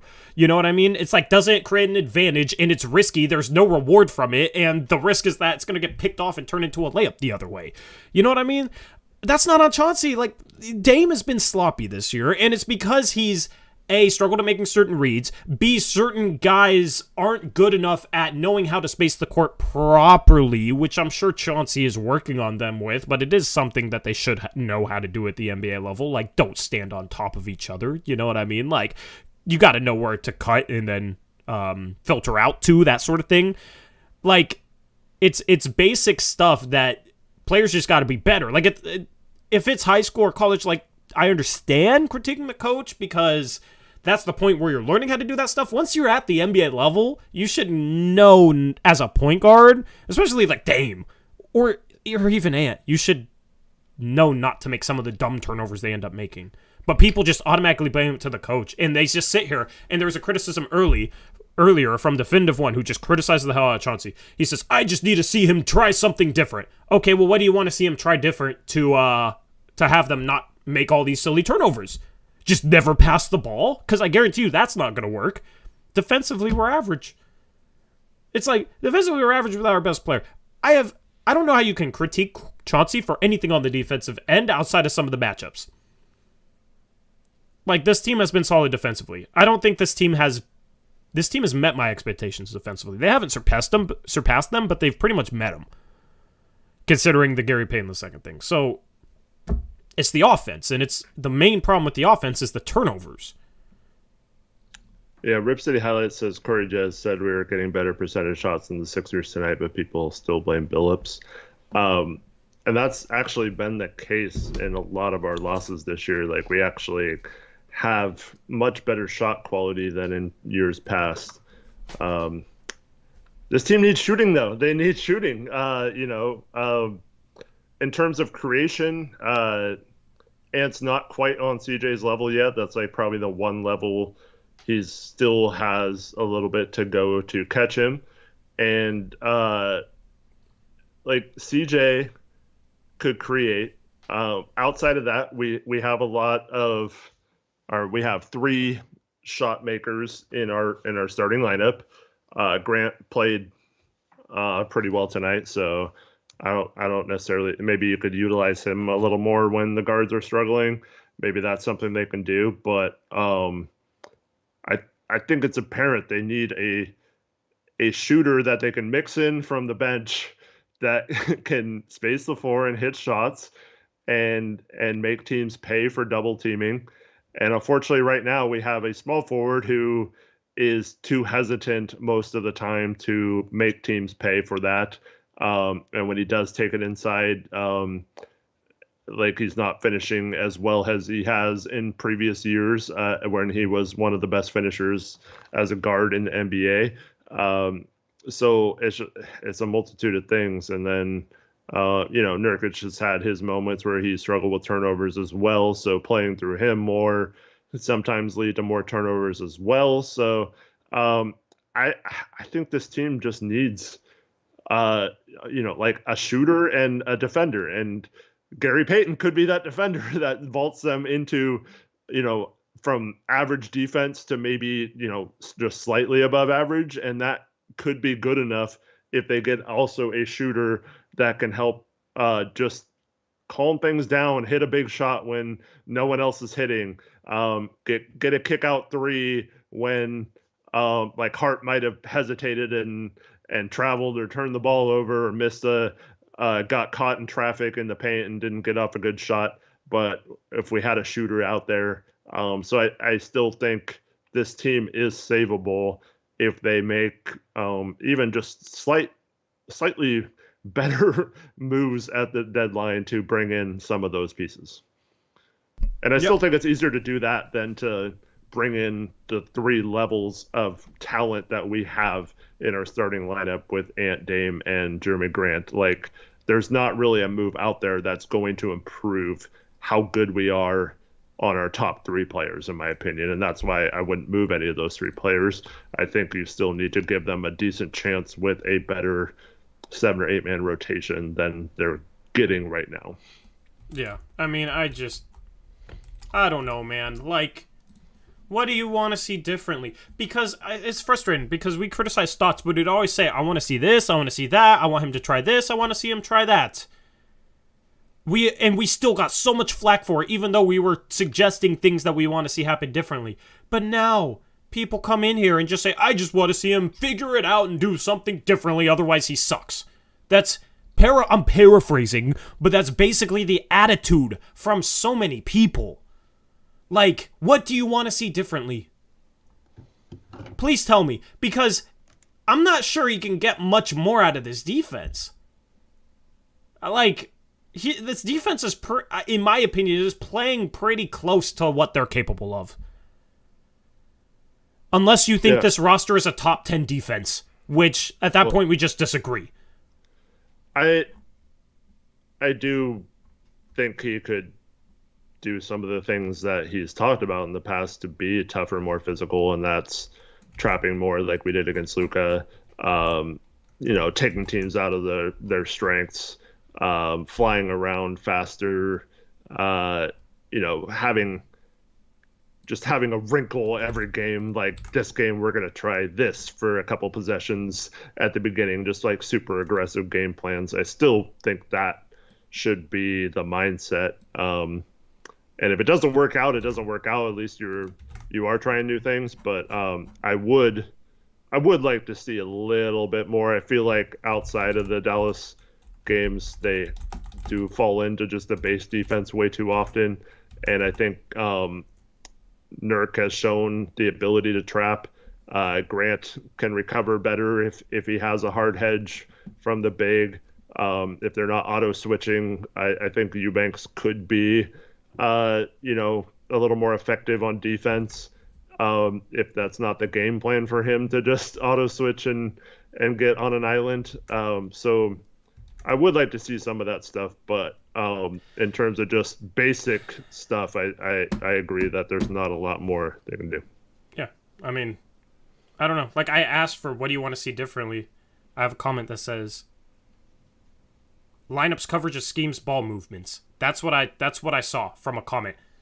That's not suggesting anything he should do differently. You can just list off every aspect of coaching and say he should do all those things differently.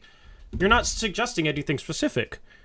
Like, what covers should he change up defensively? Because if he changes something up defensively, I'm not sure the defense will be better, because I think this defense is pretty close to their ceiling. They've been an average defense this year without their best defensive player, and he's causing distraction. Like, I don't think that's something that should necessarily be messed with. Like, yeah, throw out different coverages for Luka and stuff, but he did that, and it worked. Like, yeah, maybe switch up very specific things, but I don't know how you can knock Chauncey for the defense this year when you haven't had Gary Payton II all year and it's close to average. Or I think it's probably average in adjusted defensive rating after this game. We held Philadelphia to 105 points. Lowest point total in, 16 games, right? And also, outside the last 3 games, they were really expecting Nas to contribute to the defense, and he was either hurt or at the beginning of the season was just a disaster on defense. So, unfortunately, that has been a problem. Yeah, so like coverages and schemes aren't those the same things defensively? And as far as lineups go, like what was he supposed to change up before now? He had nobody off the bench you could start. So that's what I'm saying is like people say that type of stuff and it's like, okay, well what specifically should he have done different? Because I just don't understand what you wanted. Ball movements? He's trying to get this team to move the ball. The problem is they turn over the ball like crazy when they try and move the ball, and then people want him to stop the turnovers. Like that's where I'm confused. Like, take as much time as you want to explain it, because I'm legitimately just trying to understand, because I'm confused by it. Like, I don't understand what people want. It's like some people want him to just yell and be harder, and they think this team will play like the hardest team in the league if he does that, as if effort's been a huge issue, which I don't agree with. I mean, you know, but that's subjective. That's the thing. Effort's always subjective. It's hard to tell. Like, I just want people to explain what they want to what else they want to see. I'm like giving you guys the floor, you Billups critics, and I'm asking you what you want him to do differently. Now read it off, and we can have this conversation, and we can talk about it, and we can debate. Like, I'm letting you guys step up to the plate. And, I'm Mr. waiting. B says start Peyton at center. He's not available to start, so. There's no way that's real. Yeah, Dame is horrid on defense? That's not true. This is an average defensive team in part because Dame has improved defensively this season. Stop just basing his defense off his narrative and actually watch the game. I don't understand. People that say Dame is horrid on You defense... don't allow differing opinions, Tori. I'm going to say something that's completely not factual and then get mad at you for correcting that factual... I mean, I'm just saying he should watch basketball. He can have his opinion. He should just have a better one. To try to, you know. Okay. Outside of, you know, like, what, Kawhi Leonard type players, there's not a lot of players that have the offensive load that Dame has that are also elite defensively. Like, almost everyone that's elite defensively is more of like a role player on offense. So, I mean, outside of like bigs, I guess, because that's a little easier as a big to, you know, be good at rim protection and especially if you're in drop coverage and you're not expending that much energy on every play guarding the perimeter. But, in my opinion, when you have good offensive personnel, I mean, obviously the offense is a problem, but on defense, you just need the guards to be relatively neutral, and you need your other players to step up then on defense. And unfortunately, I mean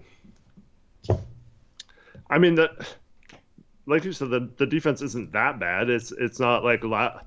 I mean, if we're sitting here with the 27th to 30th ranked defense like we had the last 3 or 4 years prior, it's totally a different conversation.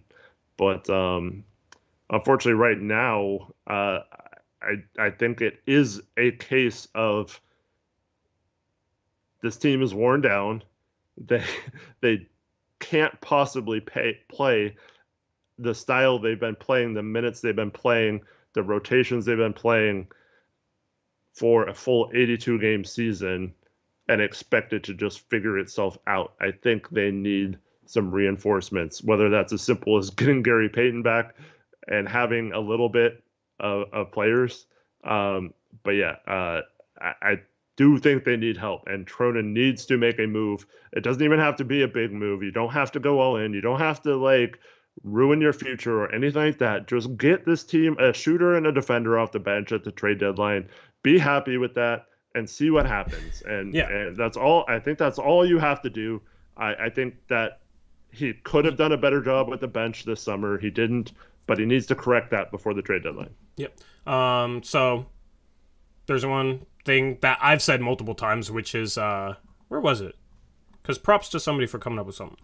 It was Shaggy Squid somewhere. I forget. He said, when we struggle on offense, we should focus on capitalizing on our athleticism and set plays like Grant, etc., set players up like, okay, sorry, I'm butchering it. Basically, he's saying we should set players like Grant up for lobs like we do for Sharp. And yeah, we should utilize Grant as more of a lob target and set plays, utilize Sharp, even utilize Ant. I absolutely agree with that. That's a wrinkle that I think he needs to introduce into the offense. I have no problems with that criticism.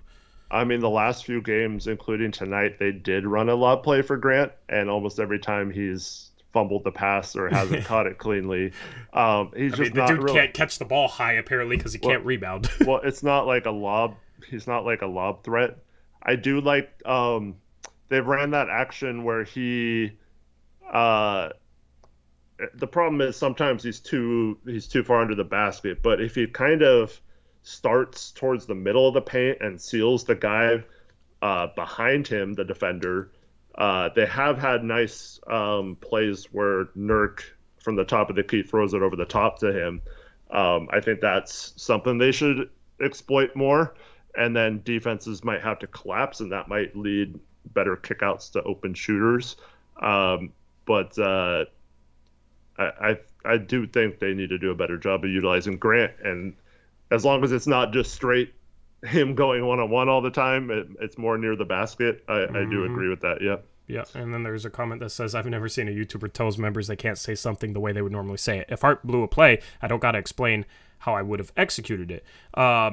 If Hart blew a play, like, it's easy to say, okay, well, he did this wrong. You know what I mean? I've never seen someone like have bold opinions on this guy has to do something different, then when asked to explain them, blame the YouTuber for asking them to explain their opinions while the YouTuber begs for differing opinions. Come on. You're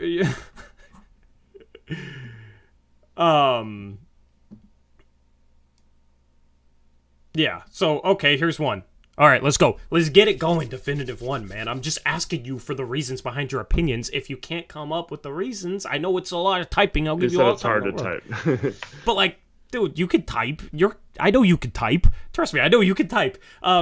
Give you all the time in the world. I'm not in a rush. One of the things is that he said a few times, we need to play faster, run more, and play more to our strengths. Too much half-court hero ball and not enough easy/transition buckets. I mean, that is something to me that is as much on the players as it is on the coach. The coach has to preach it, but it's on the players to, A, get a rebound, kick the ball to the outlet guy quickly. The guy on the other side of the floor has to fill the lane. Like, that is not something that a coach has complete control over. That is something that's on the players. And, I mean, you see Hart grab rebounds and, like, he single-handedly can get this team to push the pace.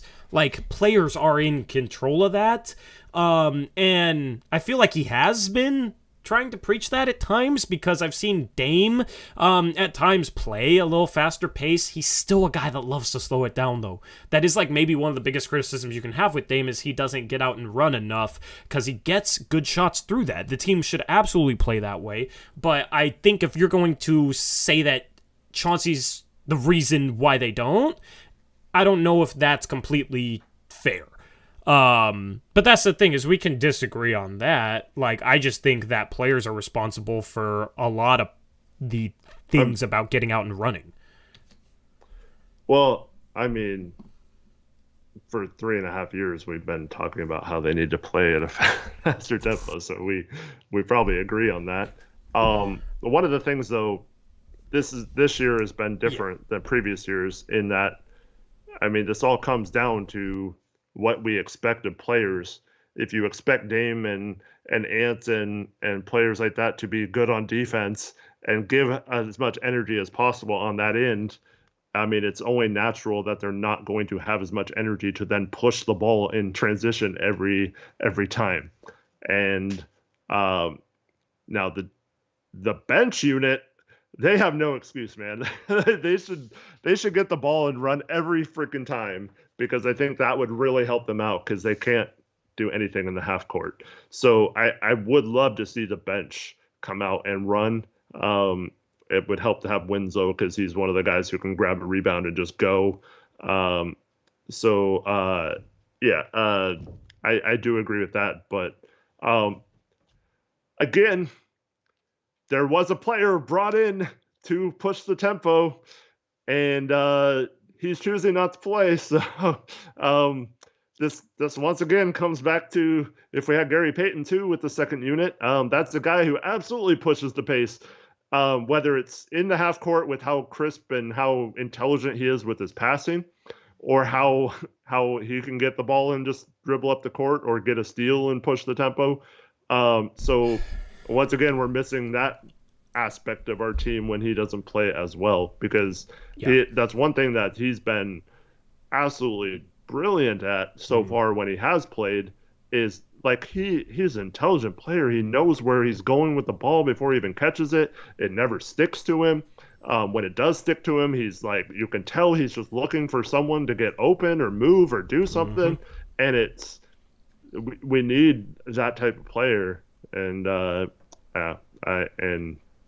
he's played 5 games. So like, what are you supposed to do when your players that you're expecting on, and now you, like I said a few minutes ago, you're relying on the 57th pick from the draft to come in and provide minutes, and you're relying on a 19-year-old rookie who has like no experience, and you're trying to develop as quickly as possible.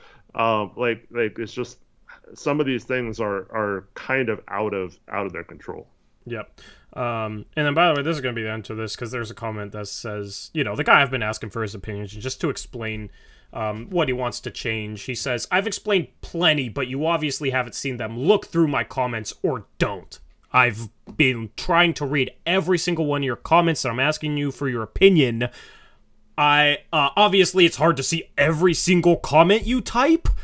If you're going to be upset or mad that I'm asking for your opinion but am unable to read every single comment you type, instead of just explaining why you have your opinions that you're so vocal about voicing, then that's just silly to me. Like, I'm asking you for your opinion, I'm respecting your opinion, I'm just looking for an explanation for it, but you're gonna sit here and be mad that I haven't been able to read off every single one of your comments, even though I'm trying. Like, that's just silly, man. Anyway, I'm done with this argument, and I'm moving on now. Okay, so if the team is completely tired and they're not able to give defensive energy, you still think they should push the tempo? Like, come on, man. He's not a troll. Definitive one's he's not an a OG. troll. He's an OG. He watched me back at True Blazer fan. That's why I'm actually respecting his opinion and asking for it. And anyways, like, he says he's not upset or mad. The truth of the matter is, we're all frustrated as Blazer fans. Let's not take it out on each other. Like, we're not telling you guys you can't have your opinions or think it's wrong. Tori's just asking you to explain so he can understand your side of it. There's no reason to get upset with that. Like, there's no reason to get upset with you guys for having your opinions. Now, we do, like, it gets frustrating. It sucks to come in here and just read comment after comment saying, screw this team, like, trade everybody, Dame sucks, he's washed, he had a horrible game, like, get him out of here, Ant's terrible, like, he's the worst player in the NBA, like, he can't do anything on the court, Nurk's the worst center in the league and his contract's so bad, but let's trade for Ayton because he's so much better and his contract is awesome, and like it gets old, like, and we tell you guys to like stop doing that crap, and that's not us telling you not to have your own opinion. It's just like it doesn't do anything. Like, what are we doing? We're not trading Ant. We're not trading Dame. We're not doing these things. So like it doesn't, like, we're just saying it's like a freaking waste of time to come in here and just complain about how we should blow it up and trade everyone and start over, and Sharp should be our 40-minute per game superstar because he's ready. I mean, like, I'm sorry, but if you're coming in with those takes, like you deserve a little bit of clowning. Well, that's what I'm doing, because that's not us, like, being, like, not allowing differing opinion. We just see a lot of freaking horrible stuff, and it just gets repetitive over and over. It's the same people, every chat saying we don't listen to them, yet we never banned you or, like, not listened to you or said, like you can't type in chat anymore or anything like that, outside of me, like, messing with or people's mix because there's a history there. Yeah. And I warned him to stop talking and annoying me on purpose, and he keeps doing it like a troll. So I am gonna ban him if he keeps mentioning stuff like that. But outside of that, like we're give people a chance. But when you just come in here saying like, oh, these guys suck, they never listen to chat, and then they don't read my comments. But then when we do, like, it's like, oh man, they don't like my comments. So like like come on guys, like we're all mad at the Blazers right now. Like this sucks. We're below 500. There's no way this team should be this way. And we are, and it's not any of us. Like, we're all fans. We all want the same thing for this team to succeed. We all probably have differing opinions on how we can get there. It doesn't mean we think your idea is stupid. It's just like stop wasting time on stuff that's not relevant or possible or doesn't apply to things that are actually happening on the court. Yeah, and if we ask you to clarify that, it's not us not allowing your opinion. It's literally asking you to be a better interaction with us so we can understand what the point you're trying to make. And if you continue to make dumb points after we explain our side of it, like that's your problem then. If you think like we're wrong or whatever, like that doesn't mean you can't have that opinion still. Go at it. Yeah.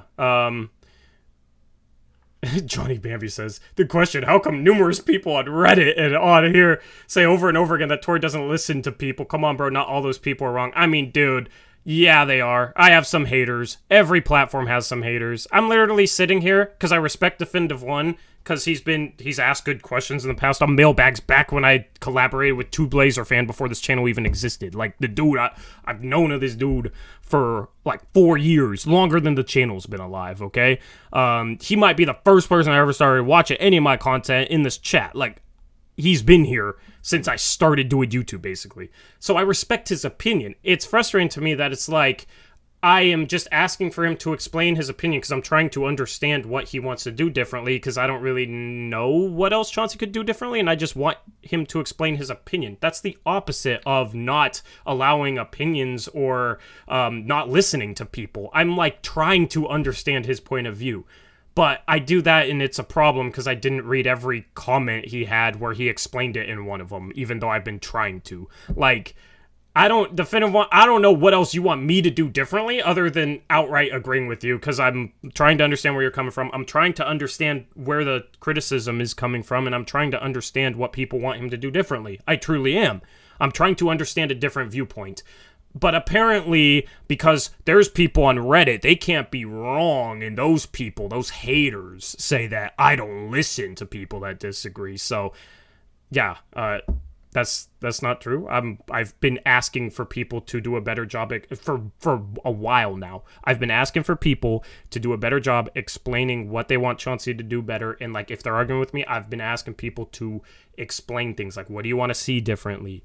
What do you think this team is specifically struggling with on defense, other than just saying, oh, this team sucks at defense? Like, what do you know what I mean? I've been asking for people to elaborate on their opinions that disagree with me. I'm encouraging people to disagree with me, basically. I mean, I disagreed with you about some of the coaching. You've been relatively you've been saying all year you don't think it's a problem. I've pushed back a little bit on that. It's okay. And we've been fine. I started a podcast with Steven because I disagree with Steven on a ton of stuff, and it was, fun to have a podcast where I disagree with stuff. That's the thing, is like in the past, maybe when I first started doing YouTube or the first year we started doing this post-game shows, was I maybe too hard on people with just different opinions? I don't know, maybe. I don't remember, but that's the thing. If that happened to somebody, they're going to have that opinion of me. But I've tried to do better.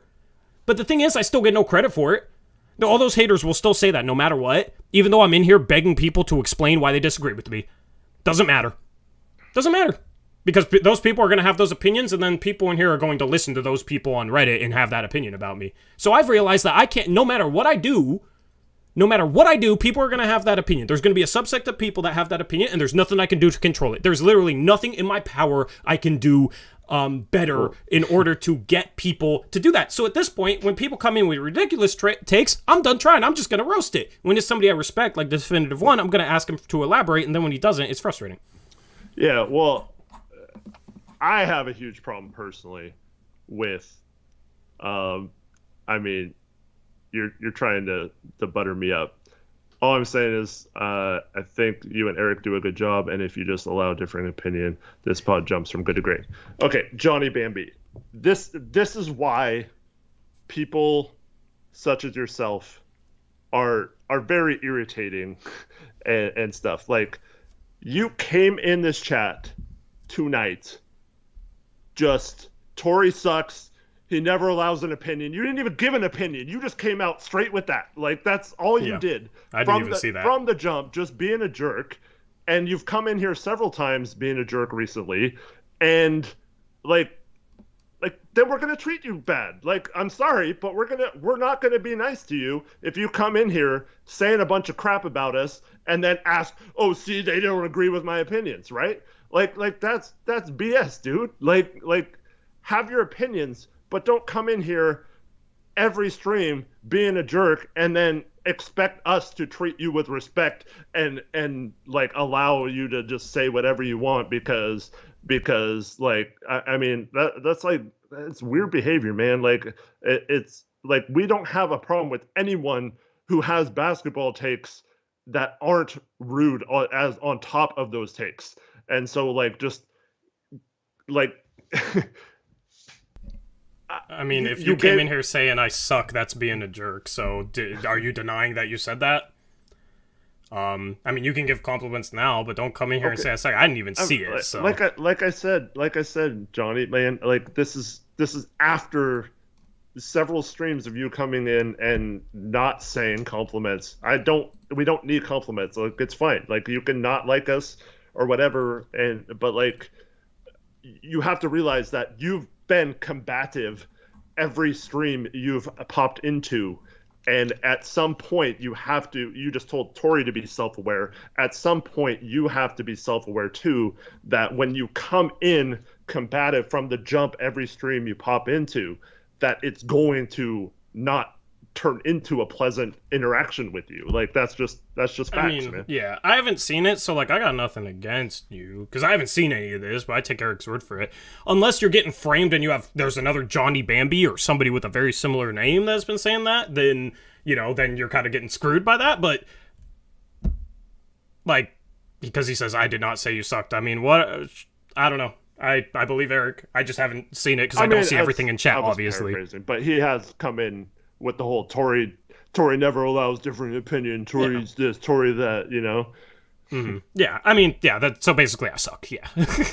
But I mean, just don't say stuff that's not true, man. I'm trying to encourage people to voice their differing opinions, and then they don't, and then I get heat for asking people to voice their differing opinions, and then I get heat for not listening to different opinions, then I get heat for not being able to handle differing opinions. It's like, dude, I don't know what y'all want me to do. I don't know what I'm supposed to do, man. I'm just gonna have fun then. Screw it. Like, because I can't please everyone, obviously, which should have been the mindset from the first. So I'm just gonna roast people and I'm gonna have fun, all right? Because screw it, I can't change your mind. You have your mind made up already. No matter what I do. So I'll try and be entertaining then. Once again, like, dude, like, if we're winning, like, none of this stuff is happening, right? like we're all having fun in these streams. Like, we were having fun earlier in the season. Like, we've had some good losing streams lately. It sucks when we're losing, man. Like, it sucks. Yeah. Like, let's just, like, I mean, we try to interact with you guys. We try to give you guys a voice. And if that's not good enough, or you don't like our interactions, then like I'm sorry, but like we're just gonna be genuine, and we're not gonna be someone we're not just to please a few people who don't even like us anyway. So I don't even know why they watch. Other than to come in here and hate watch a troll and get us on these long dialogues and then complain. So yeah, like, I mean, I don't know. I don't know. I mean, I know some of you guys don't like when we quote unquote feed the trolls, but I don't know. It's good to vent about it because it gets annoying. Like, and I want you guys to know my mindset as a streamer. You know what I mean? Like, I know you guys can't relate. Maybe some of you stream something, I don't know. But I know a lot of you guys can't relate to being on this side of the camera. I want you guys to understand where I'm coming from in regards to A, talking about this team, B, talking about the narratives around this team, C, asking you guys who disagree with me for your opinions. I want you guys to know where I'm coming from, and I want to know where you're coming from, even if I disagree with you, because that's called interacting with your community and being connective. I know a lot of people don't like the troll talks and whatever, but it is what it is. Dro says, Eric, can you please talk about Trendon Watford? I mean, he hasn't been good enough this season, so he lost playing time. He's getting beat out by a rookie right now, so, and that's with Winslow hurt. So, unfortunately, he just hasn't been good. Apparently, I made Cynthia her ears hurt because I was too loud, too close to the mic. Normally, I'm too quiet, so. Sorry. Well, I don't think it was that loud. I've never had that complaint before. That's the first time I've ever... Yeah, I mean, we're checking off every box today. But I did turn up the mic, so there. -1 decibel. Hopefully that'll be the difference between your ears hurting and not, I guess. But yeah, I want y'all to know where I'm coming from. Like, we stream for 2 hours after every game. That's a lot of streaming. And when we're losing like this, it's tough. We will have more in-depth post-game shows up until the All-Star break. And I will be, I haven't really been able to watch the last couple of games. Be able to watch everything up until the All-Star break. I watched pretty much every game that I can. So,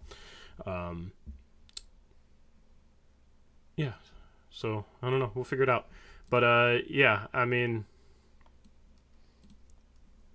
I have fun. I'm trying to have a different mindset towards trolls, basically. And I want you guys to know. I'm trying to have a different mindset towards trolls. I'm trying to have fun with them. Whether it's roasting them because they're coming in chat, disrupting the ecosystem, or roasting me or whatever. I'm trying to enjoy myself, and I've actually had a enjoyable experience lately, even in losses. So I think I've found something that works for me. Because dude, in December, late November, I was dreading streaming. I was just miserable. I've had a good time this stream, actually. Even with all this stuff, I've still had a good time. Blaze the Nugs, sorry, but we already discussed that pretty thoroughly earlier. Yeah, we'll take questions now. We'll talk basketball now. Jakob asked, what's the possibility of signing Myers? 0. We're not signing anyone. I mean... Yeah. Maybe if we make a trade and we need to sign someone to the 14th roster spot, as of right now, there is 0 chance we're signing anyone and going into the tax. Chris Branlin, one of those names. I wouldn't be so sure about that. Zach, are you trying to send donos through? Or are you trolling? Because I never know. Could be either way. Yeah. Maybe stop putting 10 curse words in your donations, and yeah, you were there. I don't believe. Yeah, he's trolling. If that dono came through, then he's trying to get credit for Oh, Zach meant $2, not 200.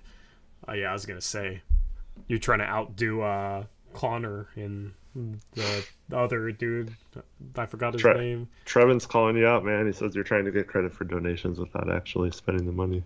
Yep. Blaze Nugs asked, do you guys think Chauncey should consider starting Nas if he remains healthy and continues to play well? Absolutely. I mean, Nas was supposed to be in competition. He didn't get a fair chance of that competition because he wasn't 100% healthy. And we've seen Hart not live up to his expectations this year offensively, at least from a scoring standpoint, being willing to shoot. So I think it would be fair to have another basically battle for that over the next 2, 3, 4 games. If Nas outplays him, then you have to consider it. Absolutely. The thing is, though, is I don't know if it's the starters that have been the problem. The past couple of games, it has been. Fourth quarters, yeah, for sure. Fourth quarters, too. I don't know necessarily, even if Nas is playing better, I'm not sure if you're giving him equal minutes. I'm not sure it matters who starts and who sits. Nas is probably the better fit, but it's hard to say. So I don't know. That is something that should be considered, though. Like, if Chauncey's just sitting here like, Hart's our starter, that's just the way it's going to be, no matter what, that's a problem to me. So. Yeah. Nolan Marshall says, would you prefer to really shake up the team by adding Siakam or do a smaller scale deal by adding OG? Neither of those deals are smaller scale, and I mean, they're both players, even if they become available, are unrealistic for us this year.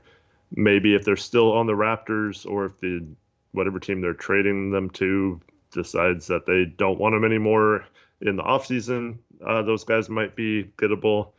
But I would be really surprised if we gave up what it would cost to get OG this year, and Siakam's contract is just a little too big to make it reasonable this year, even if they were selling. Yep. DJ Vega actually has a really good question. I'm glad that DJ Vega's back to interacting with us normally. He says, do you think there's any way we could get the rights to our first round pick back from the Bulls, maybe Hart and other assets for the pick back for a scenario where we want OG? That would be interesting. The thing is that the Bulls would need to be buyers, because obviously, if anybody doesn't know the situation, it's we traded our 2022 future first to Chicago. That was lottery protected for like 6 years. Since we were in the lottery last year, we kept it, and it turned into a 2023 first. If we're in the lottery again, it turns into 2024, and so forth through 2028. So we can't trade a 2025 or 2026 first just straight up, because that year's pick could be owed to Chicago as part of the protections on the pick we owe them right now. So it's tough to trade future picks. You can word it like you get a pick two years after Chicago gets our pick, because you can't trade picks in back-to-back years. You have to have a first-round pick in one out of every 2 years. So you could word it like they get a first, if we're trading for OG, they get a first 2 years after the Chicago pick conveys. But with us being on the fence, who knows when that conveys. So our future firsts don't have as much value, and it's harder to trade multiple of them. So due to that pick we owe Chicago, it makes it harder to make maybe that splash trade. A way to fix that, there's two ways to fix that. One would be unprotecting our 2023 first, which is so that we can trade a 2025 first, which is not a good solution. We're a game out of 13th right now, so yeah. Like I am not for that with how much we're struggling right now. The other solution, which is what DJ Vega brings up, would be trying to get that pick back somehow. Like if they want Josh Hart for someone or something, and we're willing to trade our pick back to us, which is already questionable as to if a team would give up a pick like that for Hart, and it's questionable as to whether the Bulls will actually just rebuild or if maybe they're trying to buy.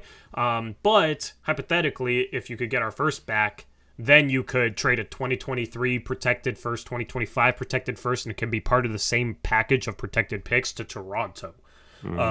So then you could trade, 3 future firsts alongside something or whatever. So it's not a bad idea. It's actually a pretty good idea. It just depends on so many things that it would be hard to pull off. Yeah, I think in terms of getting our pick back, unfortunately, Chicago is in a really bad position because they made a horrible trade for Vucevic, and they still owe what could be a very high pick. I think it's only, if I want to say like off the top of my head, like top 5 protected or something. And so they could be losing their first round pick this year on top of that. So that one first they have from us is one of their few assets they have. So I find it hard to believe they would give it up. I think the play was last year. That's why so many of our trade scenarios leading up to the deadline involved like Rocco or someone like that going to Chicago and us getting our first round pick back. Maybe we'd give them some seconds or something in the process. Unfortunately, I think that window is passed with them. So maybe if you find a third team that would give up a first for Hart, and then they have something that Chicago wants or something, like maybe. But yeah, I don't know. I'm having a tough time coming up with scenarios that make sense for Chicago to do that in their current situation. Yep. And then Cynthia, who I think might be a Raptors fan, I think has been trolling us pretty much this entire stream, asked a question, Tori and Eric.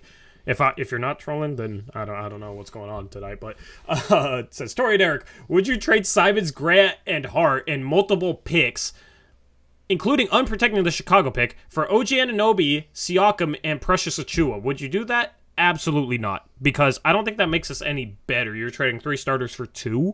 How do you replace that third starter? Plus, it makes us worse for the future. Simons is younger than both those guys, and then all the picks and unprotected the Chicago pick just to probably not get better is a no-go for me. Absolutely not. Would not do that trade. Yeah, I mean, I guess you consider it, but I mean, if he leaves for nothing, this is going to look silly, I guess. But I mean, Grant wanted to be here. There's not many players that choose Portland as their destination, choose wanting to play with Dame. It's like if you just turn around and trade him, I don't think Grant is anything to do with our problems right now, outside of, it would have been nice if he hit a couple of fourth quarter threes recently. But outside of that, I don't think anyone could have imagined like just how well he's fit on this team and stuff. So I still think it's get them a little bit more help. I mean, getting Grant was good. So get Dame and Grant another piece, man. I don't think you have to like completely blow it up and just put different players around Dame. I think Grant can be, and Ant can be part of the solution. Yep. I don't think Toronto trades either of those guys, by the way. I will have a Toronto trade deadline preview coming out probably tomorrow on the NBA channel. So if you are interested in trade deadline previews for teams, check out NBA Uprise. I did an interview with Samson Folk, so I thought it was a good interview and insightful for a team that is going to be a big story in regards to the trade deadline, whether or not they, trade those guys. And then you got Van Vliet and Gary Trent Jr. as well. Lots of potential players on the trade block. I think one of their starters gets traded. It's just hard to say who. And one of their guards for sure. Yeah. So they don't want to pay Trent $25 million either. Exactly. So I will have they don't want to lose them for either. Mm-hmm. I will be doing those for different teams, and I'm building graphics for those, taking a ton of time doing that, and then those graphics we'll be able to use on the trade deadline stream, which will be the best trade deadline stream ever, because we'll have custom payroll graphics and draft pick graphics for every team that we'll be able to toggle through really easily. And if you have skill, if you know how to use Photoshop a little bit and are interested in helping us out with our graphics on trade deadline day, let me know. Willing to pay some money for that, and you can help me like update those payroll sheets when trades are made and that sort of thing. And we'll be grading trades. We'll have graphics for that. Just need a couple people to help with that, so definitely hit me up if you're interested. Nolan Marshall, the channel I'm posting that vid on is NBA Uprise. There's a link in the top of the description box below. So definitely go subscribe to that. I want to do more NBA content, because I feel like we're kind of niched out with the Blazers stuff. Like, I don't know how, like, it's hard to grow at this point because a lot of people have decided either to watch us or not to watch us. So I want to be able to put my creativity towards something with more, like, growth potential. So a nice, like, winning streak would be maybe. That would help a lot. For sure. Yeah, and also, I mean, I don't think the Raptors would do that trade anyway, so it's kind of. Yeah, I don't think either team does that trade.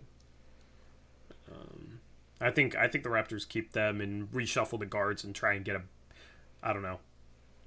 try and see what they can do, like mixing up their backcourt with those 3 forwards and trying to build a better bench unit, and then seeing if that team can get close to being able to make a run. Obviously, then you'd need Scotty Barnes to like ascend into a star as well. I think that'll be their plan. Mm-hmm.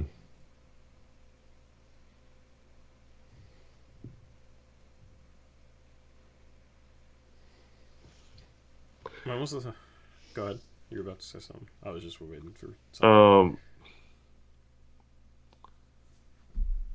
Yeah, I don't see any of those teams doing that trade. It was DJ Vegas trying to come up with scenarios, and I appreciate the effort, but they were said earlier that they want team-friendly deals, and I don't think Lonzo Ball at this point with his injury situation is anything but a weighted down negative contract. Is Colby White in his fourth year? Is he going to be a free agent? White? Yeah. I think so, yeah. Yeah, because he was in Cam Johnson's this year Little's draft class, so yeah. Like the 7th pick that draft or something. Yep. So not necessarily team friendly there since he's a free agent. So yeah, despite them getting a couple first in there, I don't think that's quite what they're looking for. I think it's more, sharp and first. Yeah. No, like I said, DJ Big, I'm appreciating the effort. But yeah, I don't know. I think it'd be easier to get a first round pick from another team via trade than it would be to get our pick back. But if you make good moves and you make the playoffs this year, then you do open up all your future firsts to make a big trade this summer. So it's still possible you do that. But that's the thing is could you get a first off another team for Hart, and then could you flip that first along with a second or two maybe, or Keon Johnson to Chicago to get our specific first back? Because that could be a play at the deadline. Or do you just simply maybe you make the pick top 10 protected this year and then top 5 next year, and then it turns into second, so Chicago gets a little bit more incentive to if we don't make the playoffs this year but have the 12th pick, then they get it, and then it frees up maybe a couple of future firsts. But I don't know. I said this on Blazers Uprise Live earlier. I don't really like a lot of the scenarios where it involves us trading multiple first-round picks in the future and possibly Sharp and things like that to get someone that is really freaking good. But I'd almost rather go the route to where you can get some quality help off the bench here and see what you have before deciding that this summer. Yep. Shout out Jakob with the question. Says, do you think Grant has delivered what was expected of him this year or overachieved? I'm leaning towards overachieving. Basically, everything's been as expected except for his 3-point shooting where he has overachieved. In general, yeah, just because of the 3-point shooting. Everything else was to be expected, though. Yeah, but I mean, he's also getting really good looks from 3, and he has, it's not...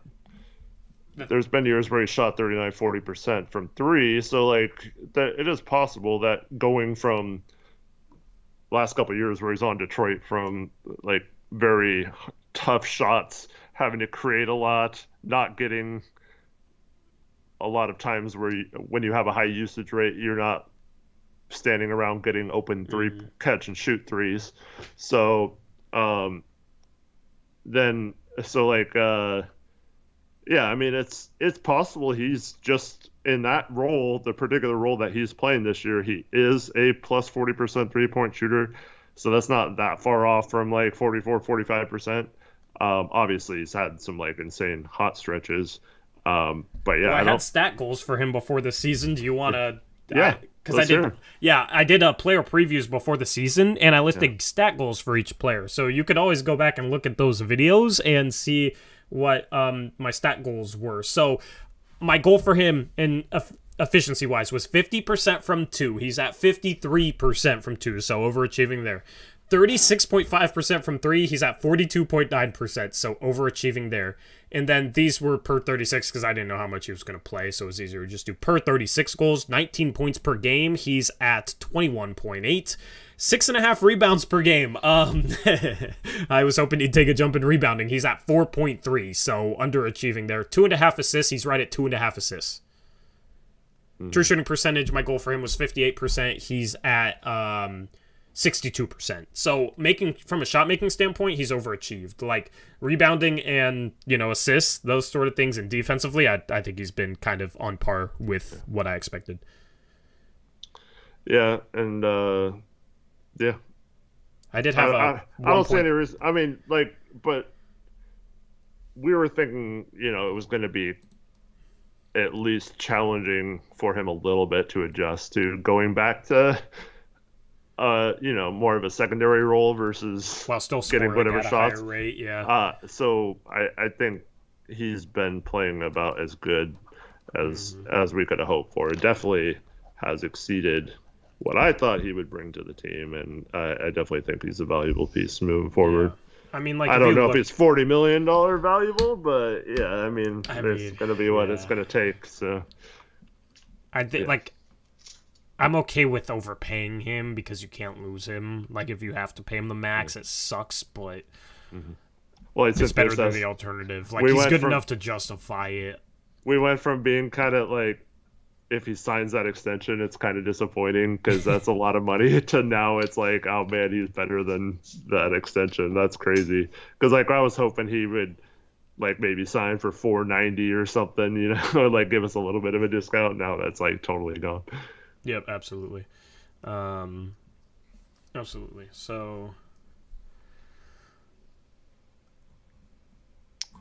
any other good questions? I'm down to read. Jason M says, how about trading Nurk and Payton for DeAndre Ayton? One, where would that get us? I don't know why the Suns would do that. Two, that's not even possible because of the hard cap. I think that's $25 million for Ayton, who's like $33 million, so it doesn't match. Yeah, unless it might be 30. If he's 30, it may make it work. $25 million matches 30. Yeah. Well, wait, Nurkic he's making $17 million a year though, so he's probably less than that. It's probably it's less than that this year. Yeah. Yeah, so it's like $23 million. Peyton's like less. Yeah. I'm thinking like their average annual contracts. Nurkic is like 17 and Peyton's like 8.3, I think. So, it doesn't match. Yeah, and let's add a poor attitude, poor effort player when our problems, when people are saying we need better effort and attitude and stuff. Yeah. People have an idea of Ayton that is greater than what he is as a player. Speaking of getting a bag and only caring about that. Yeah. Ayton, dude, before last game, because Nurkic has shot badly for the last two nights. Before the last two nights, I think Nurkic was actually having a more efficient season than DeAndre Ayton. Mm-hmm. Believe it or not. Yeah. Nurkic going into this game had a true shooting percentage of 60.3%, and that's after not shooting well last night. Ayton right now, his going into tonight's game, before tonight's game, his true shooting percentage was 61.1%. So like they're really close efficiency-wise. People like, Ayton finishes around the rim super well. The problem is he settles for a lot of these like 10 to 15 foot floaters and mid-range jumpers, and it's like, okay, we're going to criticize Nurkic for being too finesse, but we have this dude that's even better finishing at the rim, even more athletic, and he settles for all these shots, but he's supposed to be the guy that's not finesse, right? But the problem is he's more finesse than Nurkic a lot of times. And people are like, oh, you got to give him credit for being able to shoot that mid-range shot and this and that. He shoots 42.5% from 10 to 16 feet. And that's 21% of his shots, Eric. Mm-hmm. And then he shoots 8% of his shots from 16 feet to 3-point. He shoots 46% from there for his career is 37%. I would put more stock in his career number there. And he's not a 3-point shooter.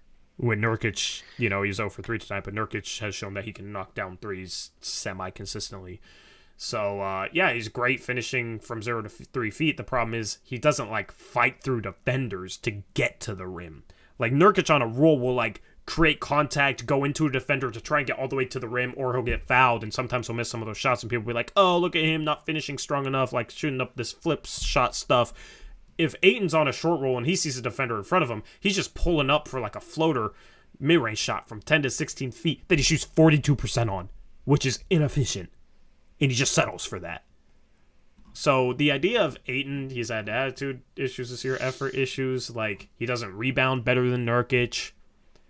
I just don't think that, even if we did that trade, sure, okay. I don't think that necessarily propels us to contention or whatever. Like, it's just like we're still kind of mid. Yeah. Shout out to Trinst Michelson, new starter level member. Thank you, Trinst. Appreciate it. Welcome to the cult, as some people call it. But yeah, I'm not an Ayton fan. And it's like all that, so they're comparable in a number of ways, and Ayton makes twice as much. Yeah, like people are complaining that Nurk makes too much. Like, imagine like 4 years from now when you're paying Ayton like $40 million to like be a baby on the sideline. Yeah, and playing And 2K that's all why, night long. I mean, I said this over the summer. Like, I don't, unless it's Jokic or Embiid, I don't like paying centers. I mean, like maybe a versatile power forward / center like Bam, but even he's not efficient. Yeah, but like he's more inefficient than I mean, Ayton and Nurk.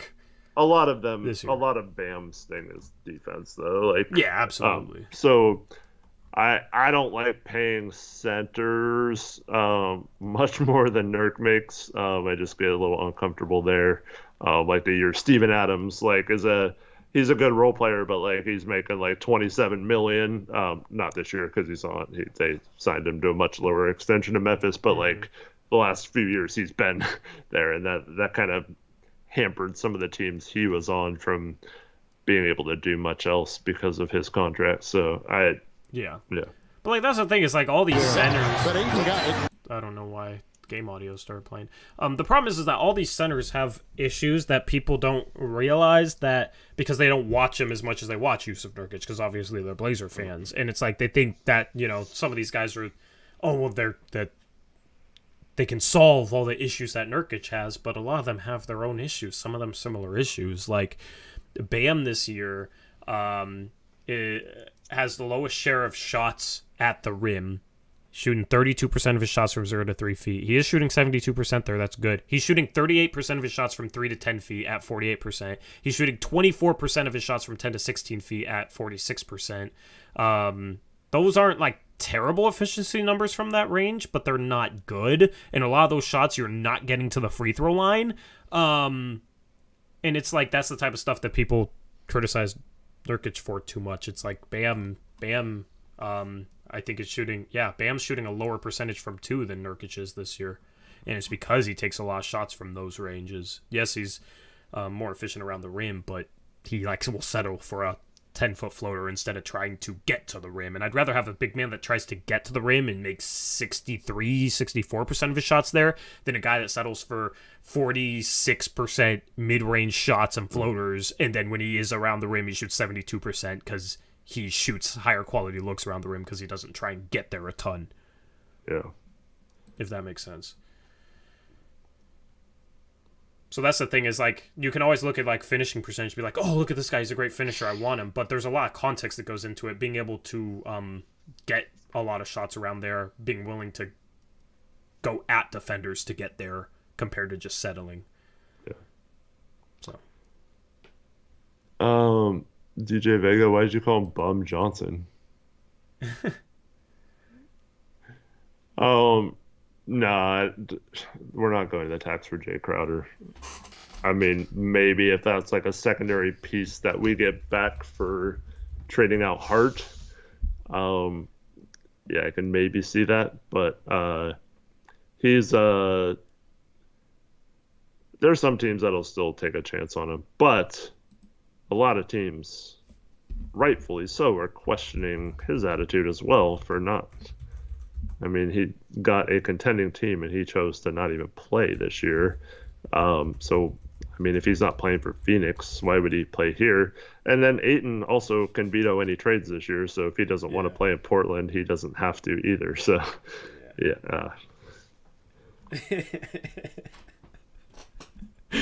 Oh, man.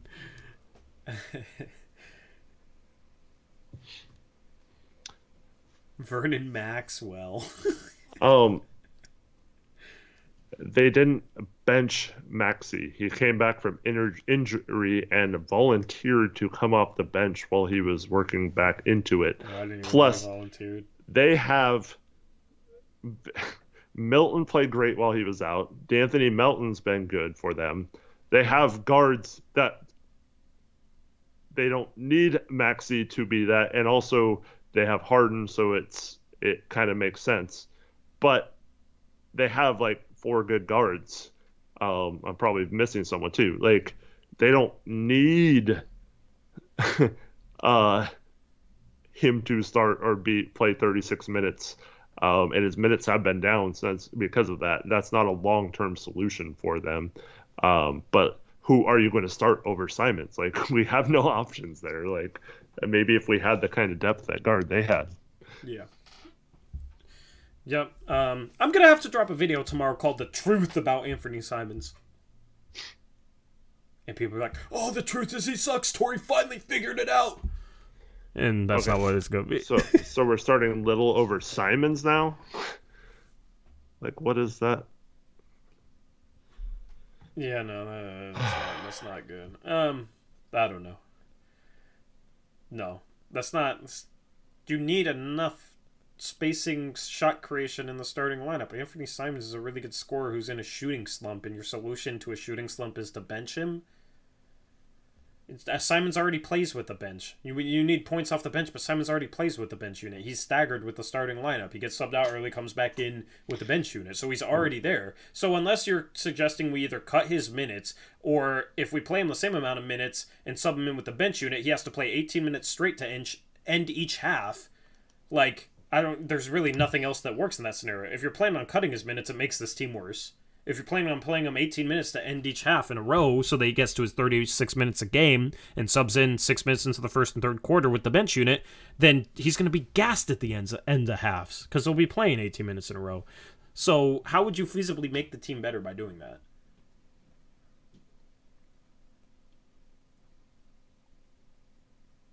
Simons can't be guarding Porter Jr. from the Nuggets. Well, yeah, our shooting guard should not be we guarding agree. small forward. Yeah. No team should have their guards guarding Porter Jr. because he just shoots over the top of him. That's a scheme problem.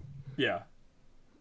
Yeah, so you got to have a small forward that can guard him. Or you got to put Jeremy Grant on him and, like, Josh Hart can guard Aaron Gordon. You know what I mean? Like, there's ways around that. Yeah. In terms of not starting, like, we talked about this multiple times in the stream, but he's still on a minutes restriction, so I don't think we have to force anything yet. It'll play itself out if he starts playing better. He should, if he continues this way, I think we've got to consider it, but I don't think it's something that you have to do or need to do right away. I think that'll become apparent over the next couple of weeks if that's something that needs to happen. Yeah. Yeah, I mean, benching it just is not a solution because you're either cutting his minutes or subbing him in too early so that you don't have to play him 18 minutes in a row, or you're playing him 18 minutes in a row. Like, if you're subbing him in too early, it defeats the purpose of bringing him off the bench in the first place because you're subbing him in so early. If you're playing him 18 minutes in a row, he's going to get gassed. If you're playing him less, the team's going to be worse for it. So, none of those options are good. Bringing him off the bench is not a good option. But Kenji, what is he supposed to do? Like, he's not even ISOing that much. It's like he's not. They have no options on the bench right now. Like, don't blame Ant for benching. Don't blame players for ISOing with a unit filled with 4 guys that can't create. Yeah, I agree with Dro. They have to isolate. Dame would be the all-time best sixth man if he was coming off the bench. It doesn't mean you should put him on the bench. Like that. Yeah. Agreed. Smits, though, why would the Thunder trade Josh Giddey? That's not happening. Yeah. Young players that are like 1 or 2 years into their career on a rebuilding team normally aren't gettable via trade. Mm-hmm. Unless they're complete busts, which obviously Josh Giddey isn't, so...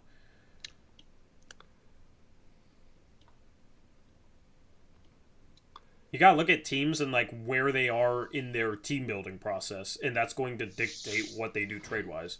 Are they selling? Are they rebuilding? Are they buying? Taylor Packer asked a question earlier that I want to discuss. My guy Taylor, what's up? Curious if you guys feel any pressure to put a contender around Dame given his age. You guys preach patience a lot, but I do get concerned that the clock is ticking and we need a big move soon. I mean, if there's an obvious move to get us to contendership, then yeah, you do it. But there is no obvious move, so you basically are stuck in a situation where you have to try and play the longer game, even though he's 32. Yeah, well, I think there's two things at play here. One, I think, yeah, obviously building a better team around him while he's still at the tail end of his prime would be better than waiting 3 years when he's out of his prime and he's still good, but like not as good or can't, take over as much. So I do think it's possible that he has a longer career with younger players that develop, and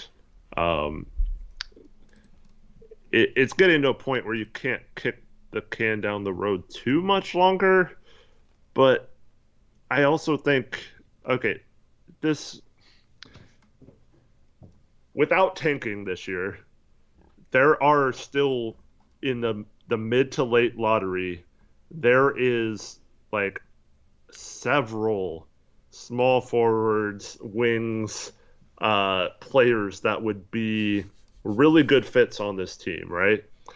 And once again, I'm not saying that those players are going to help right away or whatever, but I still think if you happen to draft a guy that's really good, like hopefully Sharp is in a year or two, and all of a sudden we have a couple of stud wings and Sharp and whoever we draft, and then we have Anthony still, like we still have all our players because we didn't have to like trade 3 future firsts and Anthony and Sharp to get said player like an OG.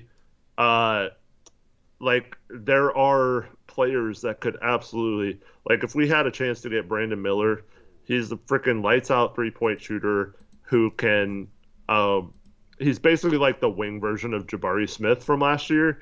And that guy would like instantly make our team better. And I don't know if it's realistic to get him where we're at, but like there are players that can do that. And I still, when it all comes down to trading for OG, going all in, or hoping Sharp and another draft pick, Anthony takes a jump, whatever.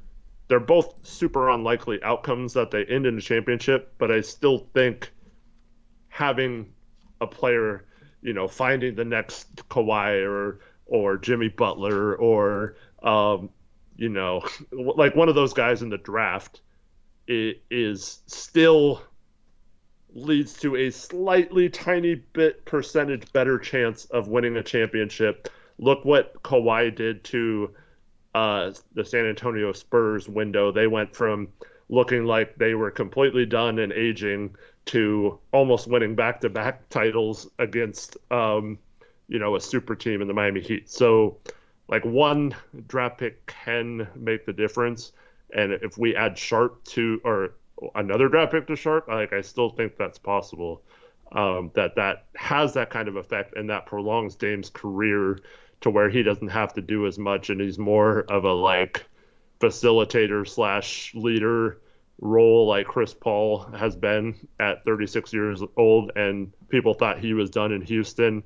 Goes to OKC with a bunch of young players, gets them to the playoffs, then goes to Phoenix with a very young roster, mostly all draft picks in recent years, and that team is 2 games away from winning an NBA championship. So I do think that I'm not concerned with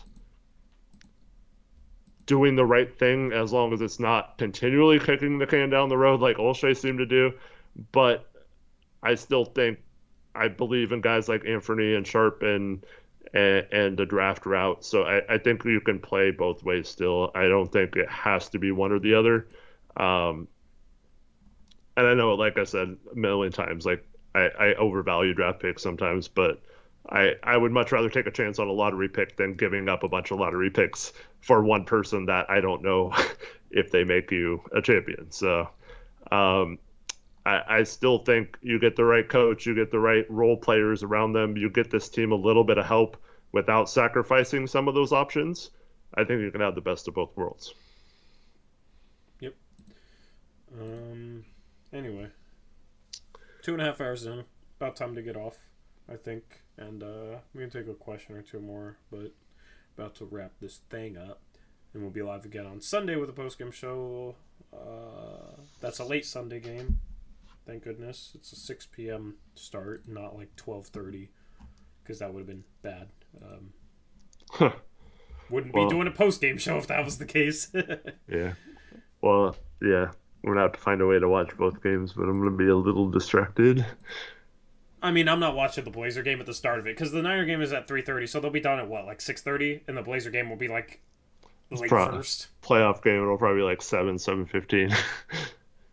Yeah, we'll see. Like, I'm focusing on the Niners, obviously. Hopefully we're up by, like, 40 touchdowns, and I can pay attention to the Blazer game. Mm-hmm. Anyway. Jakob, no idea. Good trivia question. What was it? I'm up higher in chat. Do you guys know what Dame's record for consecutive free throws is? Also, I sent you something in Discord messages that you'll get a laugh at. Okay. I think it confirms your... Yeah. That's not true. I know, it's just funny. The way... Yeah, that thing just makes up. No, I know, it was just, yeah. listed twice. That's anyway, fun. Yeah.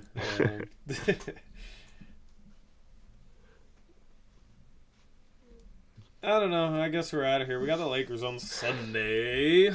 And then, we need to beat the freaking Lakers. If we lose to the Lakers, I'll be really, really upset and mad and not happy. I mean, honestly, we're 3 games below 500? 5 more games at home. Hopefully. Yeah, we got the Lakers, Spurs, and Jazz. Our next 3 games. Let's get back to 500. No, don't do this. Let's get back to 500. Let's win, Eric. Let's win these games. Yeah. All of them. Spurs, easy. Jazz, Let's just win Sunday, and then we'll talk about it. Kinda easy. Lakers, screw them. Let's win all 3. Let's get to, what's our record right now? 21-24? 24-24, baby, and then we're looking up. All right? Toronto and Atlanta after that, and then, Eric, we got Memphis, Washington, Chicago, Milwaukee, Golden State, and OKC, and the Lakers and the Washington Wizards. Then we're at the trade deadline, and we're 5 games above 500. Let's go. Yeah. Oh, my back. It's going to be a rough night. Yeah. No. Not from the stream, yeah. Eric and Tori, in all caps, by the way, so I should be yelling this, but Eric and Tori, please delete the grape ape. He's being very rude to me.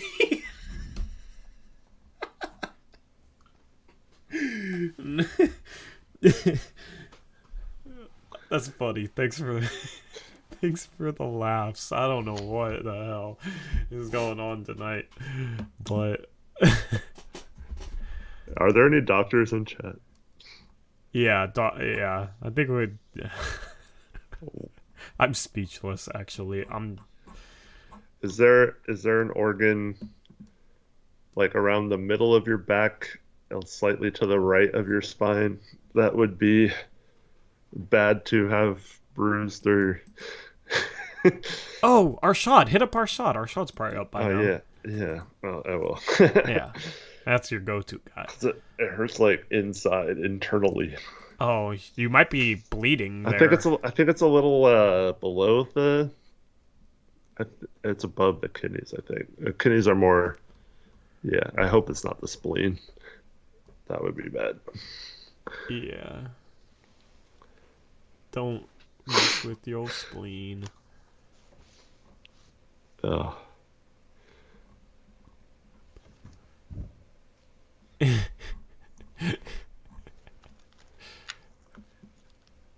Yeah, I know I'm old.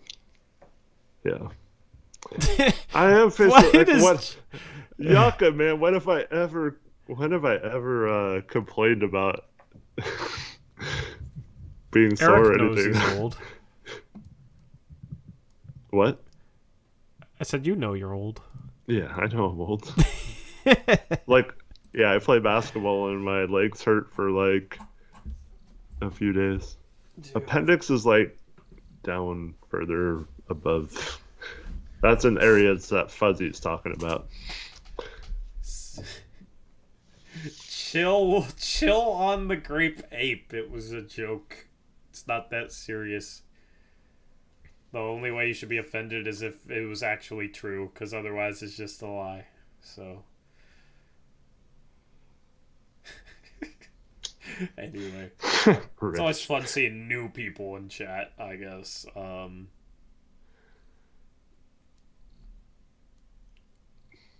Toady, is that what I'm getting called now? No, we lost because the team sucks, alright? We need to blow it up and trade everyone. If the team is seriously deciding to lose games because I am not clean shaven, then you guys got some other issues other than my beard. Alright? So. Well, can you just shave before the game on Sunday to see something? Nope. just to see something, man. Not doing it. If they lose the next 5 games on this homestand, then I'll believe it. Alright? Just.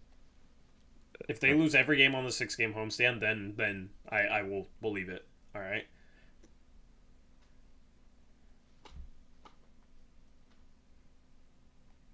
Chat's now rooting for the Blazers to lose the next 5 games. Ishwan says, "Hey Eric, why do you like the 49ers? I know why Tori does." Well, I mean, I'm from the Portland area, so we don't have a team. But growing up, I was born in '79, so I was around during the whole '80s time period, and there wasn't NFL package or whatever, so you had to watch whatever game was on.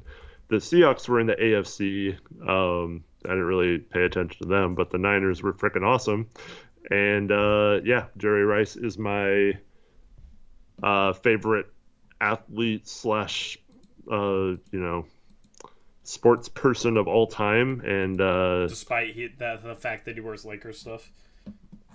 Yeah, did you see that from him at the game where Lakers stuff, but with a Niners chain? Yeah. No. Yeah. So.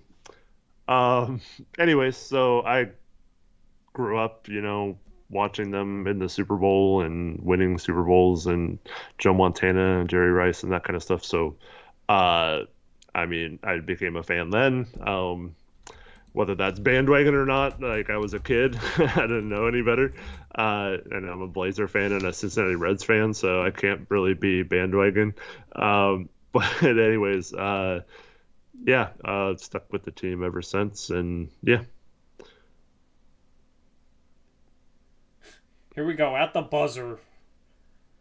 Thought I was born in Germany? No, I mean, like, Brandt is German, but yeah. It's against the rules. I was born in Oakland. It's against the rules, Eric? What's against the rules?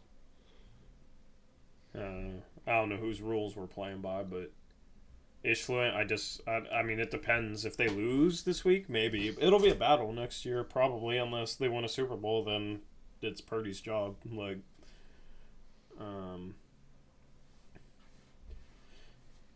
so, yeah, like, there'll be a battle. Jimmy G will go somewhere else. And they'll have both those QBs, and it'll be nice, because you got some talent at the backup position, no matter who it is. So that'll be good. Obviously, we needed the depth this year, Eric. I didn't know we had depth down to our third string QB. Yeah. Thank goodness for Brock Purdy, man.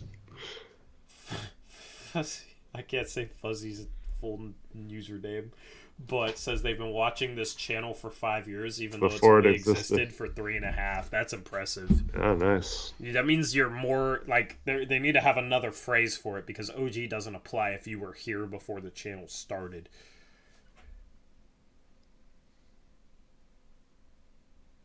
I wonder what all these people used to do after games before we started the channel, Eric. Imagine if we just didn't start the channel. That'd be crazy.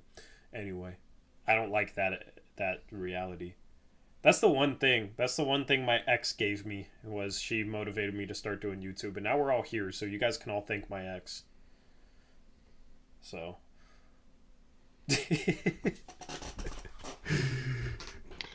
Yeah, P-Town and Jakob, you guys are OGs. Yes. Chris Brandlin was late to the party, but he's been a very good OG addition. Yeah, there's great, like free agent additions, yeah. People's Mix, Kevin Reese is somehow still here, despite how much we hate him. Hey says he thanked my ex last night. Have fun. Oh, wow. Go ahead. Have fun, dude. Trust me. Yeah. Wow. Have a... Okay. I mean, it's been a few years, I guess. It was what? February, March-ish, right when the pandemic was starting. So we're like 3 years later. Yeah, I'm good. Trust me, man. If he wants to go down that road, have fun. That's like something People's Mix would put into a horribly done / no rhythm, no flow rap song he tried. Tried to make dissing someone. Yeah. Well, the thing is, I like hey, so I can take it. Yeah, I know. I like hey. He's funny, and also, since I like him, I will warn him. This is a warning. I'm not going to elaborate, but this is a warning. Anyway. Chat, do you guys want, like streamers will have their significant other and they'll pop on stream and it's like a part of the stream? Is that what you want for me and for yourselves? Oh god, all the trolls. We would really have to lay down the banhammer, man. Yeah. No, you want me to be single? Well, alright, chat. Assholes. Well, when I used to do the show from my oldest daughter's room, she would come in sometimes and everyone would be like, "Oh, I saw your wife." It's like my at the time, 17-year-old daughter. Yeah, I don't know. Those people were drunk or on drugs or both. Will you ever allow callers on your show? Well, if ever means in the past, yes. Yeah. We have. We'll allow live people at our next watch party to come up. Yep. We got a curse word? Where was the curse word? Did I curse? Did you curse? I didn't curse. Did I curse? You might have. Are you sure you didn't curse? Chat, who cursed? I think I did. Oh, you said it. Asshole isn't a curse word. Cynthia, no, you cannot call me now. After the show, Tori will give you. I don't fall for traps. Anyway, I'm just kidding. Cynthia's definitely someone that we banned in the past. I definitely coming back as like a. Yeah. I don't buy her story. If she is somebody new, then I don't know. Just feel like I've known her, like my whole life. So anyway, my ex in disguise. So then she birthed the channel, basically, is what you're saying. Tyler James says, how much money do we have to spend this offseason if we don't re-sign Hart? We pretty much have the same whether we re-sign Hart or not, and that's not much. Minimum contracts and the tax mid-level exception is pretty much it. Yep. I mean, you guys, how am I being sexist? What did I do? Being sexist? You gotta chill with that. You can't be going around saying that, because that's not true. What? We have the tax mid-level exception. It's very doubtful we'll have the full mid-level exception. Jackson who? This chat trolls a lot. If you haven't figured that out now, then yeah. Especially you, Eric. What is that in reference to?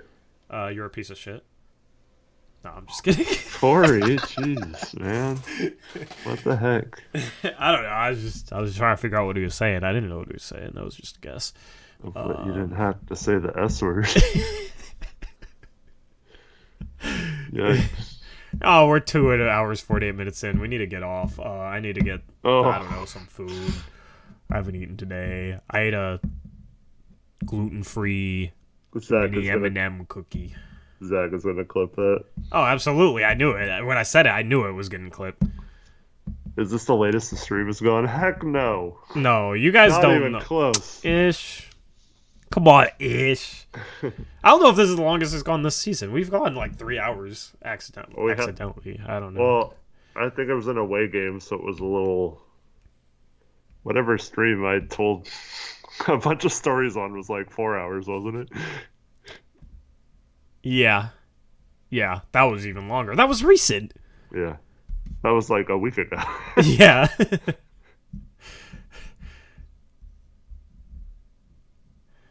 Well, Grape Ape, you found yourself a hater. Congrats. Grape Ape, the Thunder fan. No, we're not going till 5 a.m. Nope. Not gonna happen. We used to, in the pandemic, we used to have some wild streams, off-topic streams. It was a lot of fun. I don't know. Yes, a lot of streams blend together, man. I don't know. It's just like every stream is just like a blur, and it's like almost a fever dream, and it's just I don't even remember stuff that happened like 2 streams ago. Dude, last year was... I don't... Okay, so last year when we were tanking, I legitimately... don't remember what we did on stream. We just did tankathon sims like the whole time. I remember doing tankathon sims, but outside of that, and like mock draft stuff. All we talk about is like what we do with the pick. If we got the 5th pick, what would we do? If we got the 3rd pick, what would we do? If we got the 1st pick, and it was like this. I barely remember that, dude. I can't believe that was less than a year ago. Because there's just like, as far as my memory in regards to streaming, there's just like a void there. There's like a stretch of time where I don't remember a thing. And I might have to go back and watch a couple of those streams just to like try and remember. But that's the thing. I'll go back and watch a stream from like March of last year. There's a good chance I don't remember anything from that stream, even watching it back. Like, basically just blanked out for 3 months. Absolutely. I mean, think about it. We stream 82 games a year. Stream for what, on average? Like, probably 135 minutes, let's say. That's like 2 hours, 15 minutes. 135 minutes for 82 games a year. That's 11,000 minutes. You divide that by 60. That's 184 hours. You divide that by 24 hours in a day. That's like 8 days, almost 8 days of streaming. So, I don't remember. I'm not going to remember all that. You kidding me? That's in a year. Outside of a few minutes where you leave, or one of us is solo, like, we don't take breaks either on stream. So. Plus, twice a week on Blazers Uprise Live. So that's 52 times 2. That's another 104 hours. Plus the 184. So with Blazers Uprise Live, that's like 12 days a year. Plus, that's not counting our bigger streams, which is like another like 30 hours. So it's probably like 13, 14 days a year we stream. Mm-hmm. So yeah, that's a lot. Yeah. So prior to last season, streams were always entertaining because we had the Stotts interviewed. Oh, yeah. So, yeah. Now we have to make our own entertainment, and we use chat for that. Like Ish mentions the stream where Stott said that Derek Jones Jr. doesn't. Zach, what are you posting?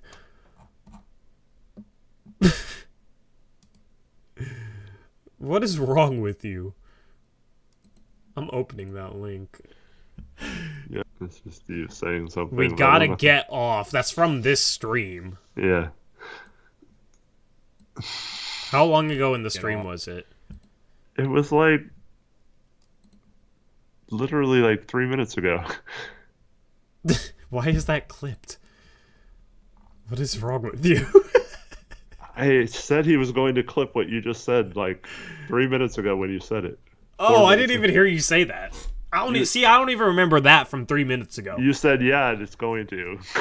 Or something. Like.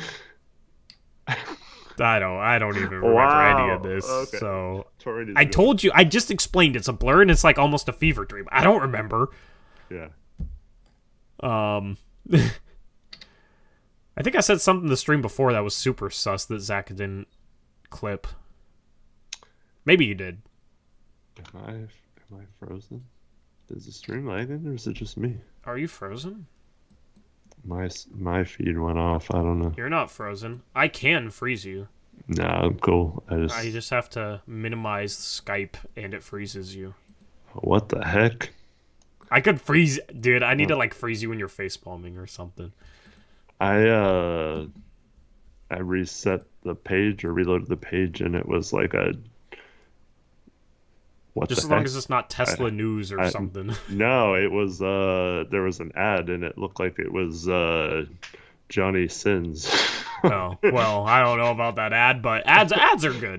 See that helps. No, it's good. Ads I was are like, what is he? You should make a face real quick. YouTube. You should make a face. There we go. Froze it. Let's go.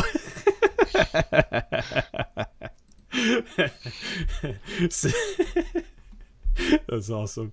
Oh man, I never even thought about that. Yeah, because if Skype's minimized, then it has nothing left to capture, so it's just whatever it captured last. That's awesome. Anyway, we need to get off. I need food. I need sustenance. So, He just said it again.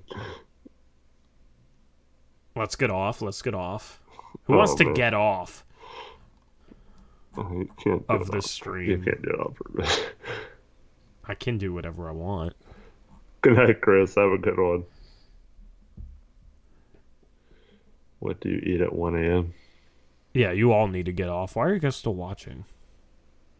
It's going to be talked about. Why is there still 160 people? Here's my question. Why are you here? It's 12:39 a.m. local time on a Friday morning, and 160 people are watching us. And I don't know why. So Zach just posted you right afterwards saying, when I said it, I knew it was going to get clipped, and then you didn't remember. Like a minute. I was saying that about you. No, I said, why did you say that? Oh. What? Nothing. Today, I ate a You're all kinds of gluten-free. confused. Hey, since Confused. we passed midnight, the scores are actually the correct day on the bottom now. It's a day late. I don't know why. That's the only reason I streamed for this long. You have Friday and Saturday off to fix that. Yeah, I mean, I have to ask the Codemaster. But also, I'm watching this clip. Zach is going to clip that. Oh, absolutely. I knew it. When I If said it was it, I a knew it was serious question, we get the 10th or so pick who you guys think we should take. Draft might be the best thing for us. I did say that. I just watched the clip. I did indeed say that. I don't remember. I need food, dude. I can't think if I don't have food. I need to eat. Yeah. So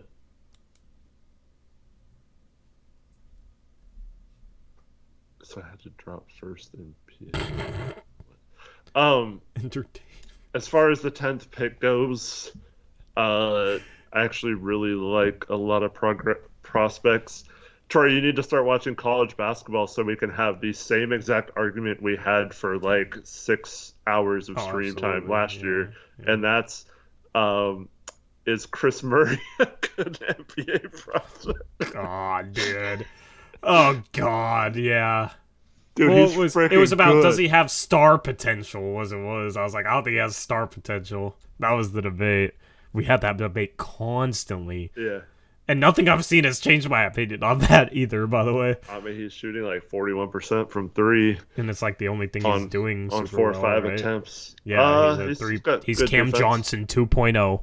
No, yeah, I actually think Chris is a little better creator than him. And So you're ready to start having these conversations about Chris Murray yet, or do you want to wait another month?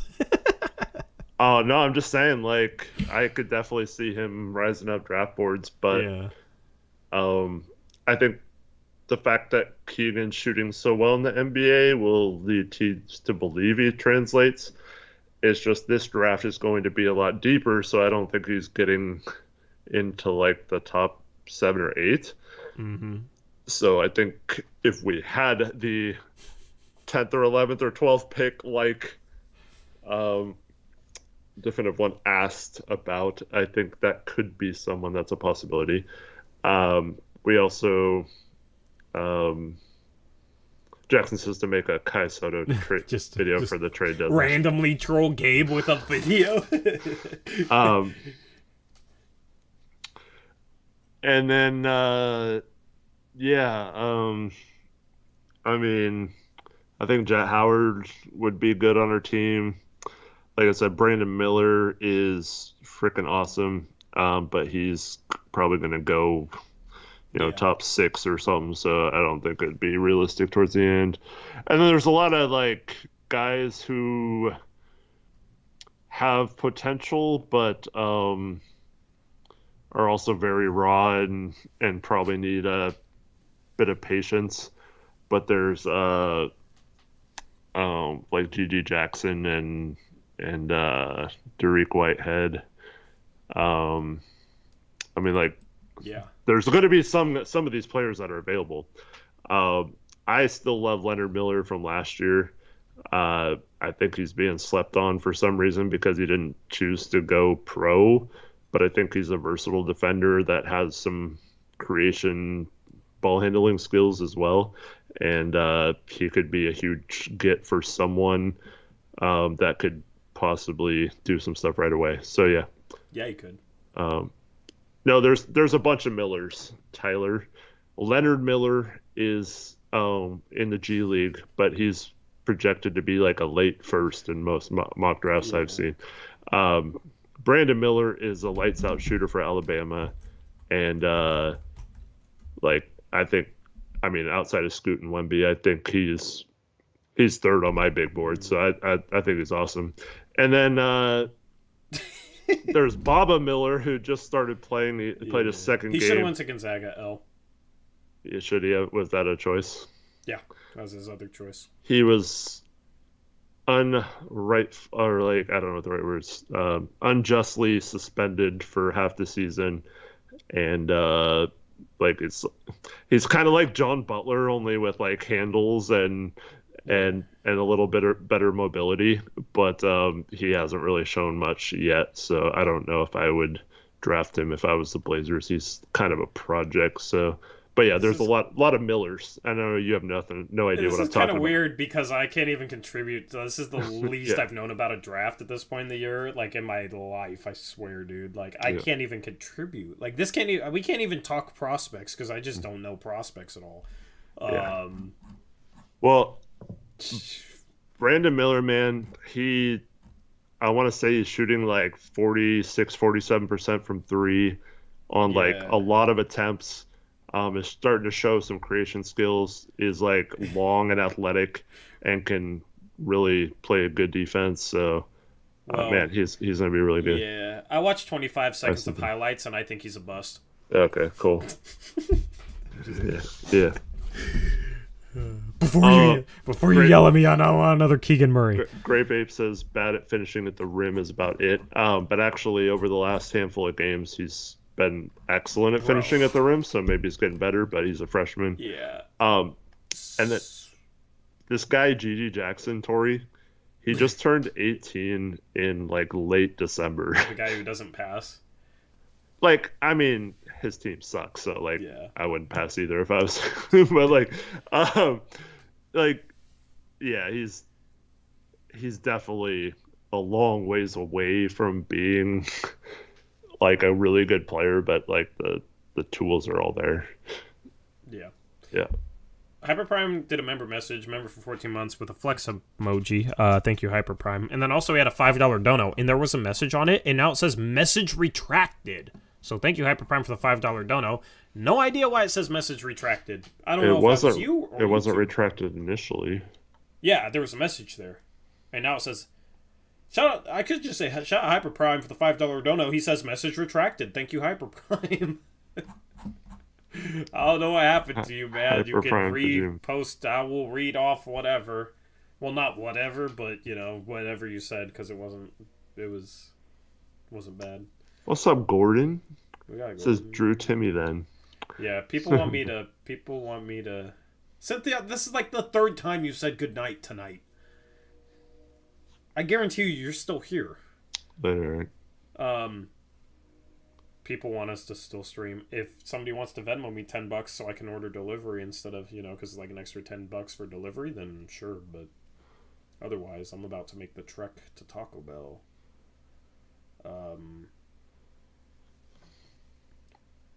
Anyway, yep. Good night. Of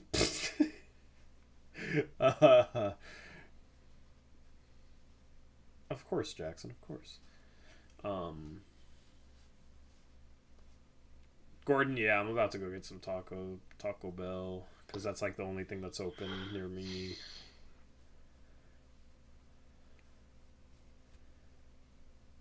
Anyway, do you have words left for this stream? Are you out of words? Because I'm kind of out of words. Appreciate everyone for watching. Hope everyone has a good couple days off. Look for some potential videos to drop over the next couple days, including maybe a trade video from me. And hope to see you all on Sunday nights, and then back again Monday for 2 streams. Yep, I think I'm going to drop a ramble video titled The Truth About Anthony Simons. Yeah.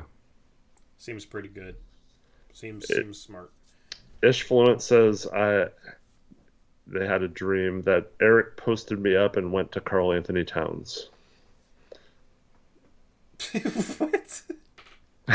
It just says Eric posted me up. I think he meant went to... I know. I was just making No, you don't have to say I know. It was a good joke. I appreciate it.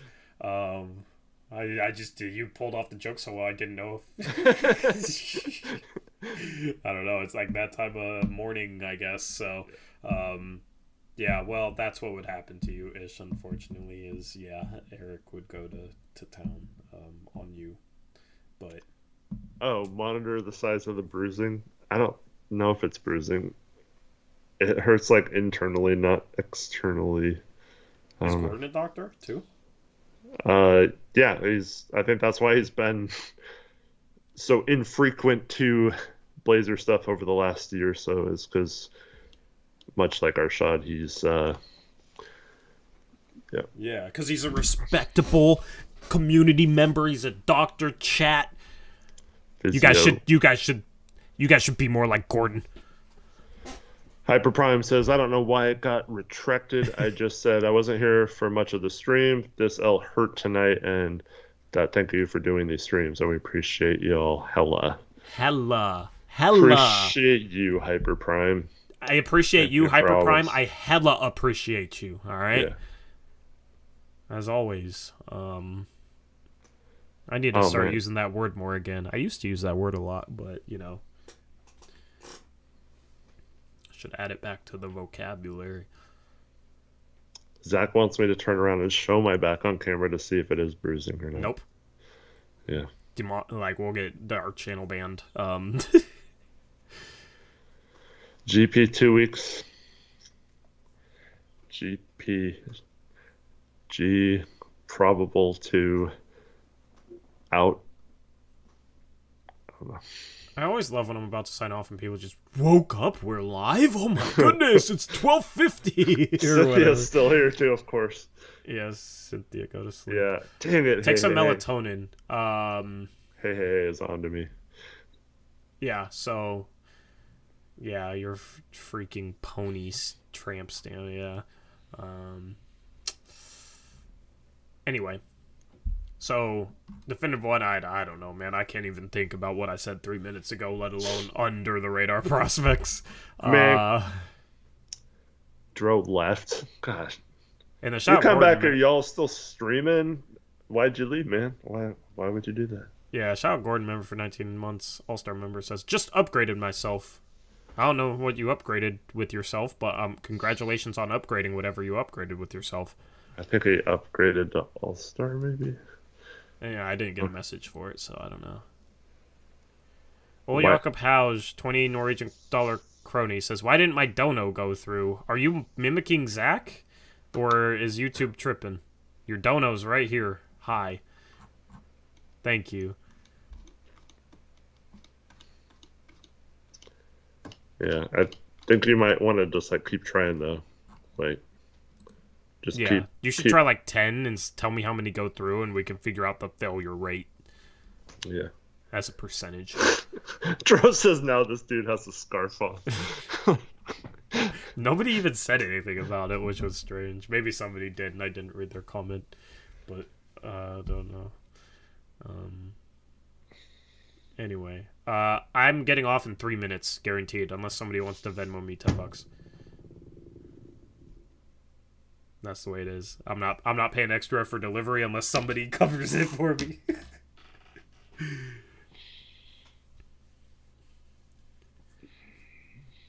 Zach. What's Zach say? Nothing. Well, I'm about to scroll up and read it. No, it's just I'm saying Zach because you just said something again. But yeah. What did I say? Cynthia, you keep saying you're going away, but now you want someone to pay $10 so we keep going? What? What is I'm starving somebody anyway. Venmoing $10 is sexual, Eric? No, it was something else you said. What did I say? Nothing. Zach, clip it so I can hear what I said, because I don't know what I said.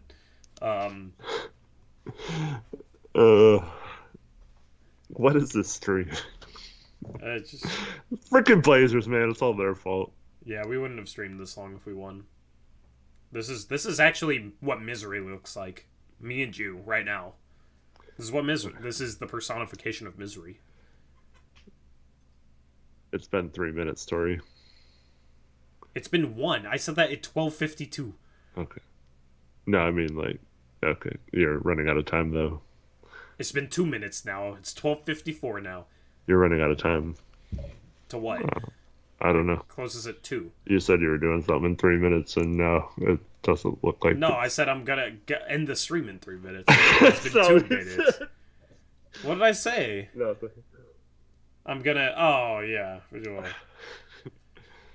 No, that. Never mind.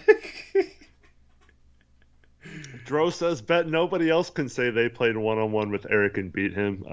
The person I'm on the show with can. Yeah, nobody. You're the only person who's beaten Eric, man. Eric's a baller. I did avenge my outdoor losses to Dro on an indoor court. Yeah. Yeah, we don't get YouTube donos right away, by the way. It takes if it's in December, if there's a donation in December, we get it January 21st. Except it's the weekend, so it'll be January 23rd. So, yeah, I wish we got donos right away. That would be awesome. Oh, Zach, I know what I said now. I don't know how else I'm supposed to phrase it, though. I'm going to complete the stream in... Trevin, do you need another reset? I think he does. Anyway,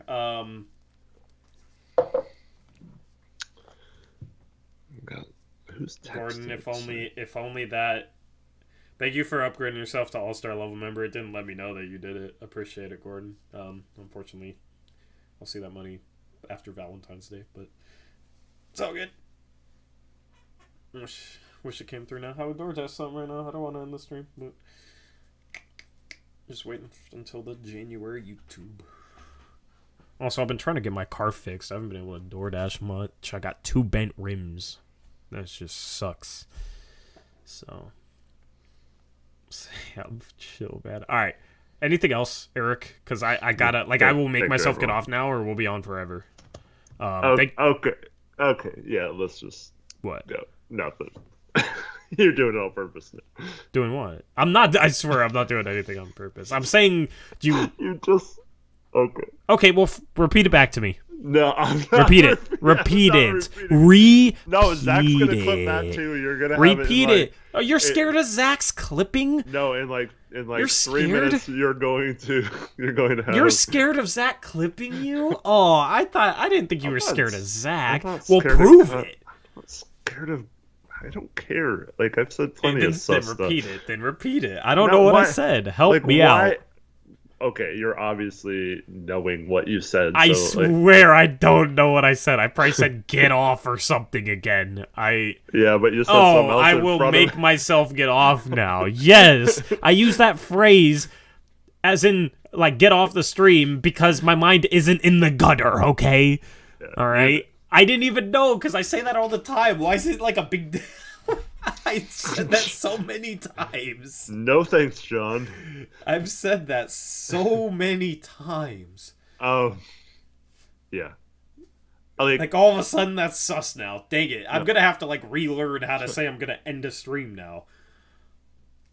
Tori, for the record, is like the least like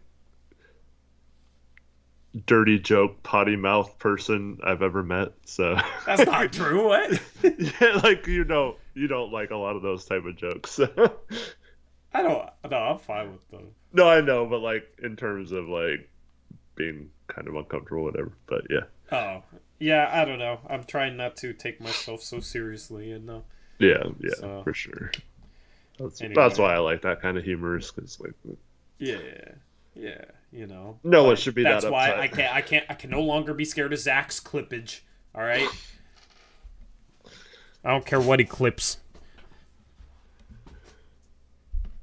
So that's where I'm at in life right now. So anyway, I'm going to leave the stream.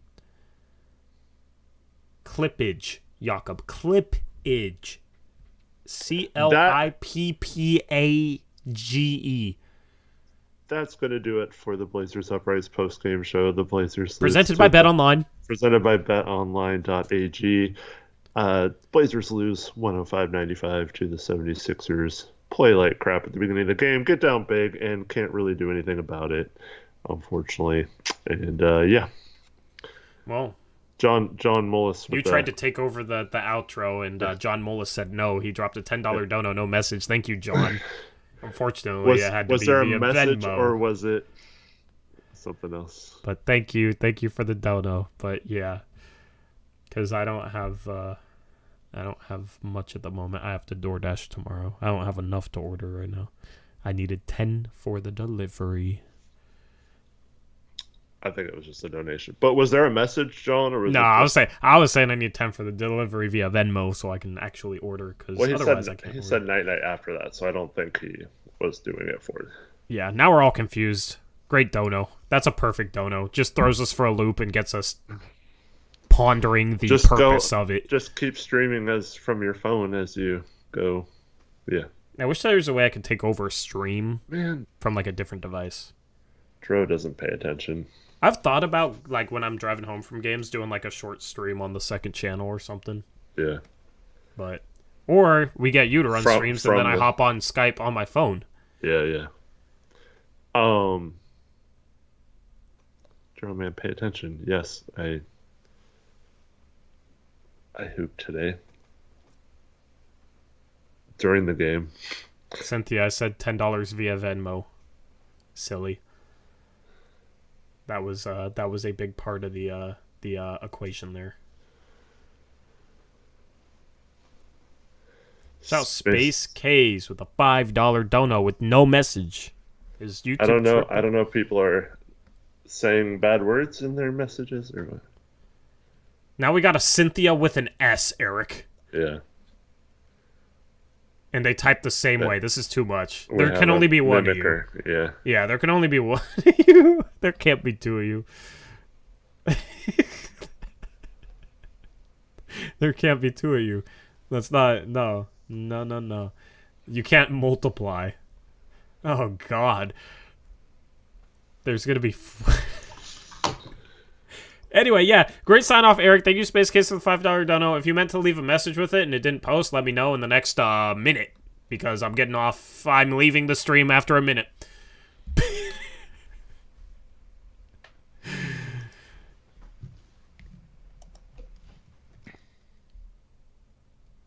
If not, that's fine. Thank you for the dono. It doesn't always have to be a message. Says, thanks for the content, guys. Well, thank you, Space Case, with a $5 dono. Appreciate it. And yeah, anyway. Nope. I mean, is Cynthia with an X, like, I don't know. We're out of here. Yeah, somebody. That's somebody that's definitely been under different usernames in the past, I swear. Or she's completely new and wasn't expecting this experience.